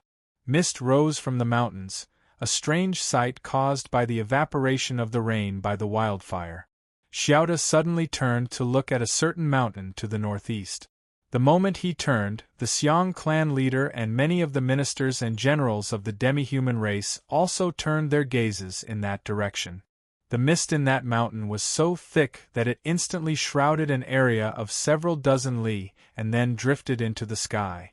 Vaguely, one could see the gigantic celestial tree swaying in the mountains, emitting a thunderous sound. Why was the wildfire burning so fiercely? Why was the celestial tree afraid? Just what was happening there? Chapter 968. A demi-human elder called out in alarm, "What's going on here?" No one answered his question, nor could they answer it. The officials of the demi-human court were currently hurrying over, and demi-human priests had always been on the mountain. It wouldn't take long before they knew the exact answer. Madame Mu had long ago noticed the phenomena on the mountain and had guessed at something. The young man in the bamboo hat was deep beneath the mountain. Only now did she realize that she had still underestimated Black Robe. Although it was impossible to ascertain the exact situation, it was obvious that the young man, perhaps even the entire demon race, had benefited greatly from the baptism of the wildfire. Just when she was considering whether or not she should go to the mountain and personally take a look, the phenomena in the distance gradually dissipated. The mist exuded by the celestial tree rapidly thinned, and the rumbling from deep underground gradually grew softer until it could no longer be heard. The Red River gradually calmed down. Neither Xuelao City nor the demi-human personages around the high platform noticed anything strange. However, the two He clan powerhouses who were still absorbing the wildfire from the celestial tree were greatly affected by it. Suddenly realizing that the wildfire had become incomparably fierce, one of the He clan experts felt fear and wanted to avoid it. In the end, he angered the ancestral spirit of the demi-human race and was knocked unconscious. Even if he managed to preserve his life, his meridians were all severed and his sea of consciousness damaged. He could no longer cultivate and could only become a cripple. The other He clan expert called Xia Luo performed much better. He was truly worthy of being a famous individual who had once gone to the capital to cultivate and had reached star condensation 20 years ago. In the face of the wildfire's sudden abnormality and the rumbling and quaking underground, his mind remained unshaken. He silently and steadily persisted until the end. At this point, 4 of the 5 people participating in the trial of the wildfire had already come out. The Xiang clan leader glanced at Madame Mu's profile. Unable to tell what she was thinking, he felt rather uneasy. After a short while, the young man, escorted by the priests and officials, finally returned to the high platform in the mountains by the shore. His clothes were full of burn holes, and one could even faintly smell a burnt smell. The bamboo hat that always covered his face was also burned into a few large holes, and the bamboo branches were sticking out haphazardly. He looked very wretched, like a real beggar on the side of the road. Countless gazes fell on the young man's body, filled with prying curiosity and wariness. Why had the celestial tree he had gone to cause such a disturbance? This was what everyone wanted to know. Moreover, everyone wanted to know just what this mysterious young man looked like. The bamboo hat that had been damaged by the wildfire just so happened to be a precious opportunity. The sight of this dazzling white made many demi-human personages recall a name that was gradually being forgotten by the continent, Tianhai Xingshu. Seeing that blinding white, many of the demi-human personages recalled a name that was gradually being forgotten by the continent, Tianhai Xingshu. Tianhai Xingshui was also very famous among the demi-humans, not only because of his military exploits in Blue Pass and Snowhold Pass, but also because of his snow-white skin. Those who had seen Tianhai Xingshui felt that the white of the two was different. This young man's face was like melting snow. It seemed transparent and possessed an extremely bizarre allure. The Xiang clan leader was also looking at this young man, a hint of wariness gradually appearing in his serene eyes. He knew this young man's identity, so he found it even more impossible to understand what had happened today. Since he was a demon, even a descendant of the imperial clan, how could he endure the pressure of the ancestral spirits and the power of the wildfire? Had he truly been willing to offer his spiritual world to the ancestral spirits, to completely convert his body and bloodline to the White Emperors? Had he truly been willing to offer his spiritual world to the ancestral spirits, to completely convert his body and bloodline to the White Emperors? No, the Xiang clan leader would never believe that he would do this. Both Xiaoda and Xianyuan Pe had used other methods to pass the trial of the ancestral spirits, so this person should also have used other methods. The Shi clan leader was also looking at the young man. Perhaps he had noticed something, but his expression gradually turned grave. Under countless gazes, the young man still maintained his calm. The atmosphere around the high platform was extremely oppressive, and it was getting more and more tense. But neither Madame Mu nor the chief elder of the Xiang clan had said anything, so no one dared to jump out and question him. The proceedings of the heavenly selection ceremony continued, though it was already rather tasteless. The final event was extremely simple. It was the human selection that had been mentioned yesterday in the imperial city. The 4 people who had passed the baptism of the wildfire would fight in 2 pairs, and then the victors would fight. Xianyuan Po's opponent was the He clan expert called Xia Luo. Xiaoda's opponent was the mysterious young man in the bamboo hat. Upon seeing this result, stifled cries of alarm rose up from around the high platform. The most eye-catching match was naturally the second match. Xiaoda looked at the young man's tattered bamboo hat, his eyes narrowing as if he wanted to say something. The Shi clan leader's expression changed once more. He ordered his clansmen to take Xiaoda away, not giving him a chance to speak. The He clan leader took Xia Luo away. The Bear clan leader took Xianyuan Po away. The tribal leaders had moved so quickly that the ministers and elders of the court had no time to react. They had not even bowed to Madame Mu or the Xiang clan leader before they left. The oppressive and tense atmosphere did not disappear. On the contrary, it only intensified. On the top deck of the ferry back to White Emperor City, the conversation between Xiaoda and the Shi clan leader did not proceed too smoothly. The Shi clan leader demanded that he give up on the heavenly selection. Even the most ignorant of the poor of the lower city knew that Xiaoda could not accept this. The Shi clan leader stared into his eyes and said, "You were worried that the throne would fall into the hands of the great western continent. There's no need for that now, so why do you still persist?" Xiaoda replied, "I know that the clan is not willing for me to inherit the White Emperor's bloodline, but you should be able to see that I have other methods." "So what? If His Majesty or the Empress really wanted to make you their successor, did they not have other methods?" The Shi clan leader sighed, but none of this is important. If you really could inherit the throne, even if you had to change the ownership of the bloodline, I would still support you. Xiaoda's voice chilled. Then why did you do this today? Because this matter is no longer possible. After a moment of silence, the Shi clan leader said, "We did not expect that His Majesty and the Empress had already chosen a successor." Xiaoda was also quiet for a while, then asked, "You mean that fellow?" The Shi clan leader replied, "I presume that you have also guessed at something." Xiaoda replied, "No matter who that young man is, he will not affect me." The Shi clan leader sternly said, "This matter is far too important to the demi-human race. The Empress will not permit you to ruin it, nor will His Majesty." Xiaoda asked, "Who can be sure that this is His Majesty's will?" The Shi clan leader replied, "Old Xiang personally went to the mountains 2 nights ago." Xiaoda harshly rebuked, "Even if His Majesty thinks this, he is still wrong."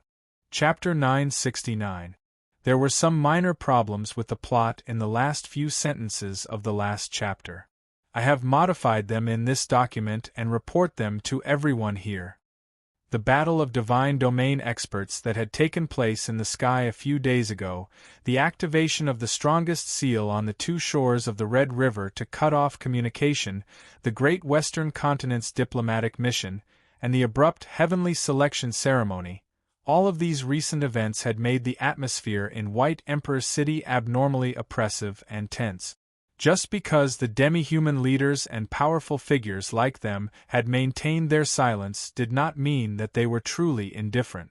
Even though their secret investigations had been pressured by the imperial court and even some factions of the Council of Elders, they had still found many clues and were gradually approaching the truth. Today, the Great Western Continent's second prince had suddenly withdrawn from the baptism of the wildfire of the celestial trees, causing all their gazes to fall on the young man in the bamboo hat. Figures like the Shi clan leader and Xiaoda had already faintly guessed that this young man came from the north. The humiliation of tens of thousands of years, the blood enmity of countless ancestors, could it really be forgotten like this? Xiaoda's voice was very cold and very sharp, like a real blade. The Shi clan leader turned his head to look at the high platform in the mountains. The river was wide and the mist had reappeared, making it impossible to make out the figures on the high platform. "We once had a deep hatred with the human race, just like how the elves ultimately perished at the hands of the demon race. But if you ask the elves who they hated the most, they would absolutely say it was the humans in the capital. But now, who still remembers these things from back then?"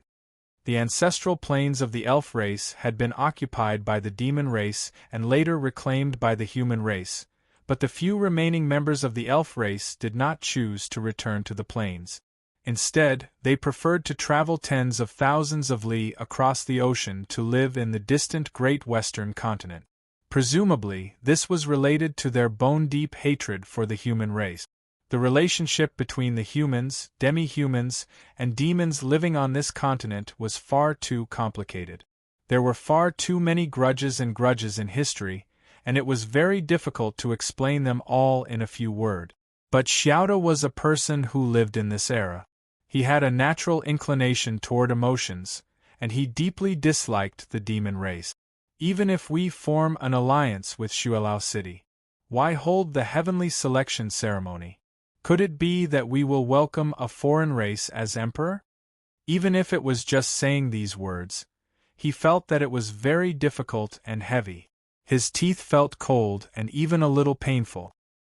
He simply could not imagine how furious he and the tribesmen on the 2 shores of the Red River would be if such a thing really happened. The Shi clan leader said, "It should be just a marriage alliance. It has nothing to do with the throne." Xiaoda slightly arched his brows. "If Her Highness is married off to Shuelao City, who will the throne pass to?" The Shi clan leader was silent for a very long time before voicing his speculation. Xiaoda's expression suddenly changed, an earthen yellow luster appearing in the depths of his eyes. A ruthless and terrifying qi surged out of his body. The whistling river wind met his heavy and hurried breathing and instantly disappeared without a trace. Is her ladyship treating us like the enlightened clan's people? The Sher clan's clan leader smiled bitterly and said, The imperial court and the council of elders have made a move at the same time. It's no wonder that we couldn't find anything specific. However, even if we did, what could we do? Shouta suddenly asked, Just who is that young man? The Sher clan leader said, We will know the answer tomorrow. Tomorrow would be a new day. To every person who would continue living, this phrase was true, and it was often tedious. Because when tomorrow comes, you will realize that tomorrow is not much different from the days you have already spent and the mornings you will have after tomorrow. But to Madame Mu, tomorrow was not the same as the mornings she had experienced in the past countless years. She was confident that something rather new and interesting would happen tomorrow. She stood by the railing at the highest point of White Emperor City, gazing at the multitude of stars and drifting clouds in the night sky. She calmly thought, All of you have lived another day. She was thinking of Byonghong and Wucheongbai. The seal on the two shores of the Red River had been lifted, and White Emperor City was no longer as heavily guarded as it had been that night because of the heavenly selection ceremony. But in reality, she had never relaxed in her pursuit of these two experts of the continent. Several hundred of the most elite Red River Beast Guard and the high-level internal attendants of the imperial court had been secretly searching White Emperor City this entire time. She was confident that the heavily injured Byonghong and Wucheongbai could not escape White Emperor City. But why had she never found this couple? Just where were they hiding? Since you have sought my protection, you must prove that you have the right to be protected by me. There was a pear tree by the railing in front of the stone hall, its shadow clearly visible in the starlight. As Madame Mu spoke, the tree's shadow suddenly twisted as if coming to life. Then it began to bulge, transforming into a kneeling person. If one were to say that someone as ugly as him could be called a human, then he would definitely be a human. This person had his face buried, his back bulging, his body reeking of blood. 2 gray wings of flesh drooped on his back. It was that monster from the longevity sect called Chusi. A few days ago, he had fled Wenshui and encountered Xiao Zhang in the river gorge. His sneak attack had succeeded, but he did not dare to linger. Logically speaking, he should have met up with the imperial court's diplomatic mission or returned to the longevity sect to hide, but he did not choose this. Because besides Chen Chongsheng and the people of the Orthodoxy, there was also the Tang clan that wanted to kill him. The blind zither player had given him a chance to live, having used up all his affection. Not even the imperial court could protect the person the Tang old master wanted to kill, much less the longevity sect. The territory of the Great Zhou was vast, but he realized that there was no safe place for him, so he used his fastest speed to travel to the distant demi-human realm. In his view, only the Saint of White Emperor City could protect him and be willing to use him. But he had not expected that the moment he appeared, before he even had time to catch his breath, he would receive such a terrifying mission. There's someone called Xian Yuanpu. I'll kill him while I'm at it. Madame Mu's expression was extremely calm and indifferent, as if she was handing over some extremely unremarkable trifling matter. To her, the demi-human race, and the great Western continent, tomorrow would be a brand new day. She would not permit any accidents to occur. Xian Yuanpu did not know what would happen tomorrow. He only wanted to ensure that nothing would happen. The greatest problem he faced was that White Emperor City was abnormally far from the capital. Other than experts of the divine domain, no one could come and go as they pleased. The seal over the two shores of the Red River truly had weakened, and the Taoist Church of the Western Wastes and the embassy had long ago sent news of the heavenly selection ceremony. Judging from the change in attitude of the Great Zhou officials, the capital's reply should have already arrived, but when would it arrive? Byonghong looked at Xian Yuanpu and said, The second prince's sudden withdrawal means that this is not an alliance between the demi-human race and the great Western continent. The venerable Taoist master might have already seen through the fog, so his stance is so clear and unyielding, wanting you to destroy this matter at all costs. Xian Yuan Po was somewhat confused, asking, "Shouldn't the great Zhou imperial court be very happy?" Yang Hong directly touched on the core of the matter. There's definitely something wrong with the identity of that young man in the bamboo hat. Xian Yuan Po had a rather wooden personality, but he was no fool. He vaguely guessed at something and incredulously said, "How could this be?" Chapter 970. Yang Hong said nothing, but his calm expression explained everything. Everything was possible. Xian Yuan Po suddenly felt a little cold. He stood up and said, "I want to see the tribe leader." Yang Hong replied, "Even if you tell him your conjecture, it's meaningless." Xian Yuan Po somewhat anxiously asked, "Then why hasn't anyone come?" "Neither the venerable Taoist nor Wang Po will come, because no one can be sure that this is not a trap." Yang Hong gazed at the dull crystal powder on the floor and the tilting wooden pagoda. After a pause, he continued, "In the eyes of everyone, my wife and I are already dead, so the human race can no longer endure the fall of an expert of the divine domain. This would completely overturn the structure of the continent." Xian Yuan Po thought this over, then said, "Tomorrow I will strive to kill him." Wu Qiongbai leaned against the wall, clutching her severed arm as she resentfully said, "With just you?" Xian Yuan Po had already learned to ignore her. Looking at Yang Hong, he continued, "And I believe that someone will come to help me." Yang Hong understood what he meant. If it really was as he guessed, there were assuredly many people and important personages of the demi-human race who, like Xian Yuan Po, would vehemently oppose this. In truth, he had already basically confirmed the truth of the matter, because he and Wu Qiongbai had been heavily injured precisely because Madame Mu had joined hands with the demons. Since he could not understand, he would wait until it happened. Xian Yuan Po walked out of the room and began to prepare dinner. As she smelled the vegetable oil and eggplant coming from outside, Wu Qiongbai revealed an expression of extreme disgust. Besides the braised eggplant, Xian Yuan Po had also cooked half a pot of green onion tofu and steamed a large bowl of rice. The most delicious of all was naturally the tensome pieces of cured meat steamed atop the rice. Xian Yuan Po and Yang Hong ate very seriously, even enjoying themselves. With her severed arm, Wu Qiongbai found it very inconvenient to eat. She wanted to copy Yang Hong and eat the cured meat with the rice, but she had failed several times. She angrily threw her chopsticks on the table and cursed, "You only eat things that taste like pig food. No wonder you look like a pig." Yang Hong glanced at her, apparently wanting to say a few words of advice, but in the end, he said nothing, only sighed. The streets of the lower city near the Red River always gave off a damp feeling, regardless of whether it was raining or not. Perhaps it was because the sewage system here was not very developed, and the quality of the people was not that high either. The residents along the streets liked to dump their sewage, and even trash on the side of the street.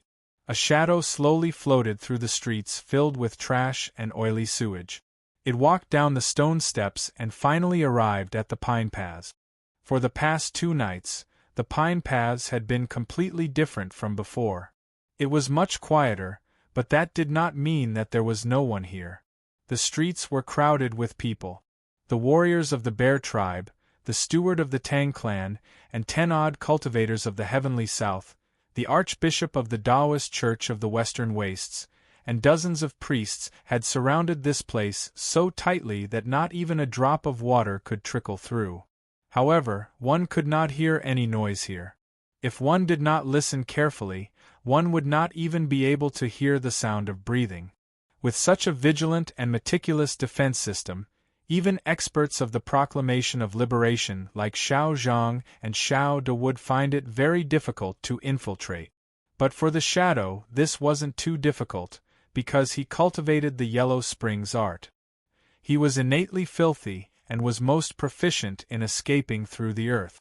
In the dead of night, the bear warriors, priests, and cultivators of the heavenly south in the pine paths somewhat relaxed. The shadow noiselessly arrived at the small courtyard at the end of the alley. Carried by the wind into the night, it crawled along the moss on the floor until it reached the door. Xian Yuanpo was seated cross-legged behind the door, his eyes closed. He had already fallen asleep. This was how he had slept for the past 2 nights. Because this position was in front of the paper door, anyone who wanted to see Biyanghong and Wuqiong Bai would have to wake him up. The shadow stopped in front of the door, not continuing inside. It was not because it sensed the power of the sword resting across Xian Yuanpo's knees, but because it sensed that there were 2 people behind the paper door. Those crystals were on the verge of shattering, and the wooden pagoda's magic energy had greatly diminished. Moreover, it was very close. In his sea of consciousness, he could even faintly sketch out the appearance of these 2 people. A Taoist nun and a scholar. They were precisely the people he was searching for. He was naturally very shocked, but before he could rejoice, he felt fear. These were 2 experts of the divine domain. Although they were heavily injured, he still did not dare to act recklessly. He only wanted to quickly retreat and send the news to Madame Mu. The shadow silently returned to the courtyard, drifting over the white cobblestones to the short pine tree and preparing to leap over the wall. At this moment, a strand of spiritual sense fell on his body. This strand of spiritual sense did not appear very powerful, its chi extremely gentle, like a soft thread. It did not harm him in the slightest. But he did not dare to move, because the message the strand of spiritual sense had transmitted was extremely clear. If he tried to forcefully break free of this strand of spiritual sense, he would definitely alarm those people outside the wall and then suffer the most powerful suppression from the owner of the strand of spiritual sense. And if he did not move, the owner of the strand of spiritual sense would not move either, because they did not want to alarm those demi-human experts in White Emperor City. In the deep darkness, the starlight flowed like water. The short pine tree by the wall of the courtyard trembled in the wind, its shadows moving with it. Time passed by slowly and nothing happened. Not even a sound. At some point there was the crow of a chicken, the barking of a dog, the sound of boiling water, and the sound of footsteps. The street gradually woke up. The morning light shone over the courtyard, the sound of water signifying washing, and the occasional conversation. Xian Yuanpa had bought breakfast and returned. He was still eating the beef buns, the steamed buns he had prepared for Biyanghong and Wuqiong Bai, porridge, and pickled vegetables. Compared to yesterday, he had a steamed dumpling, but it was still a tender cucumber filling, without the slightest hint of meat. The sound of chopsticks being thrown and stools being thrown could be heard from the room. Xian Yuanpa pushed open the door and walked out. He somewhat helplessly shook his head, tied the mountain sea sword to his waist, and then left. The priests outside the courtyard also left with him, as did the Tang clan steward and some cultivators of the south. The great Zhou officials were already waiting for him in front of the imperial city.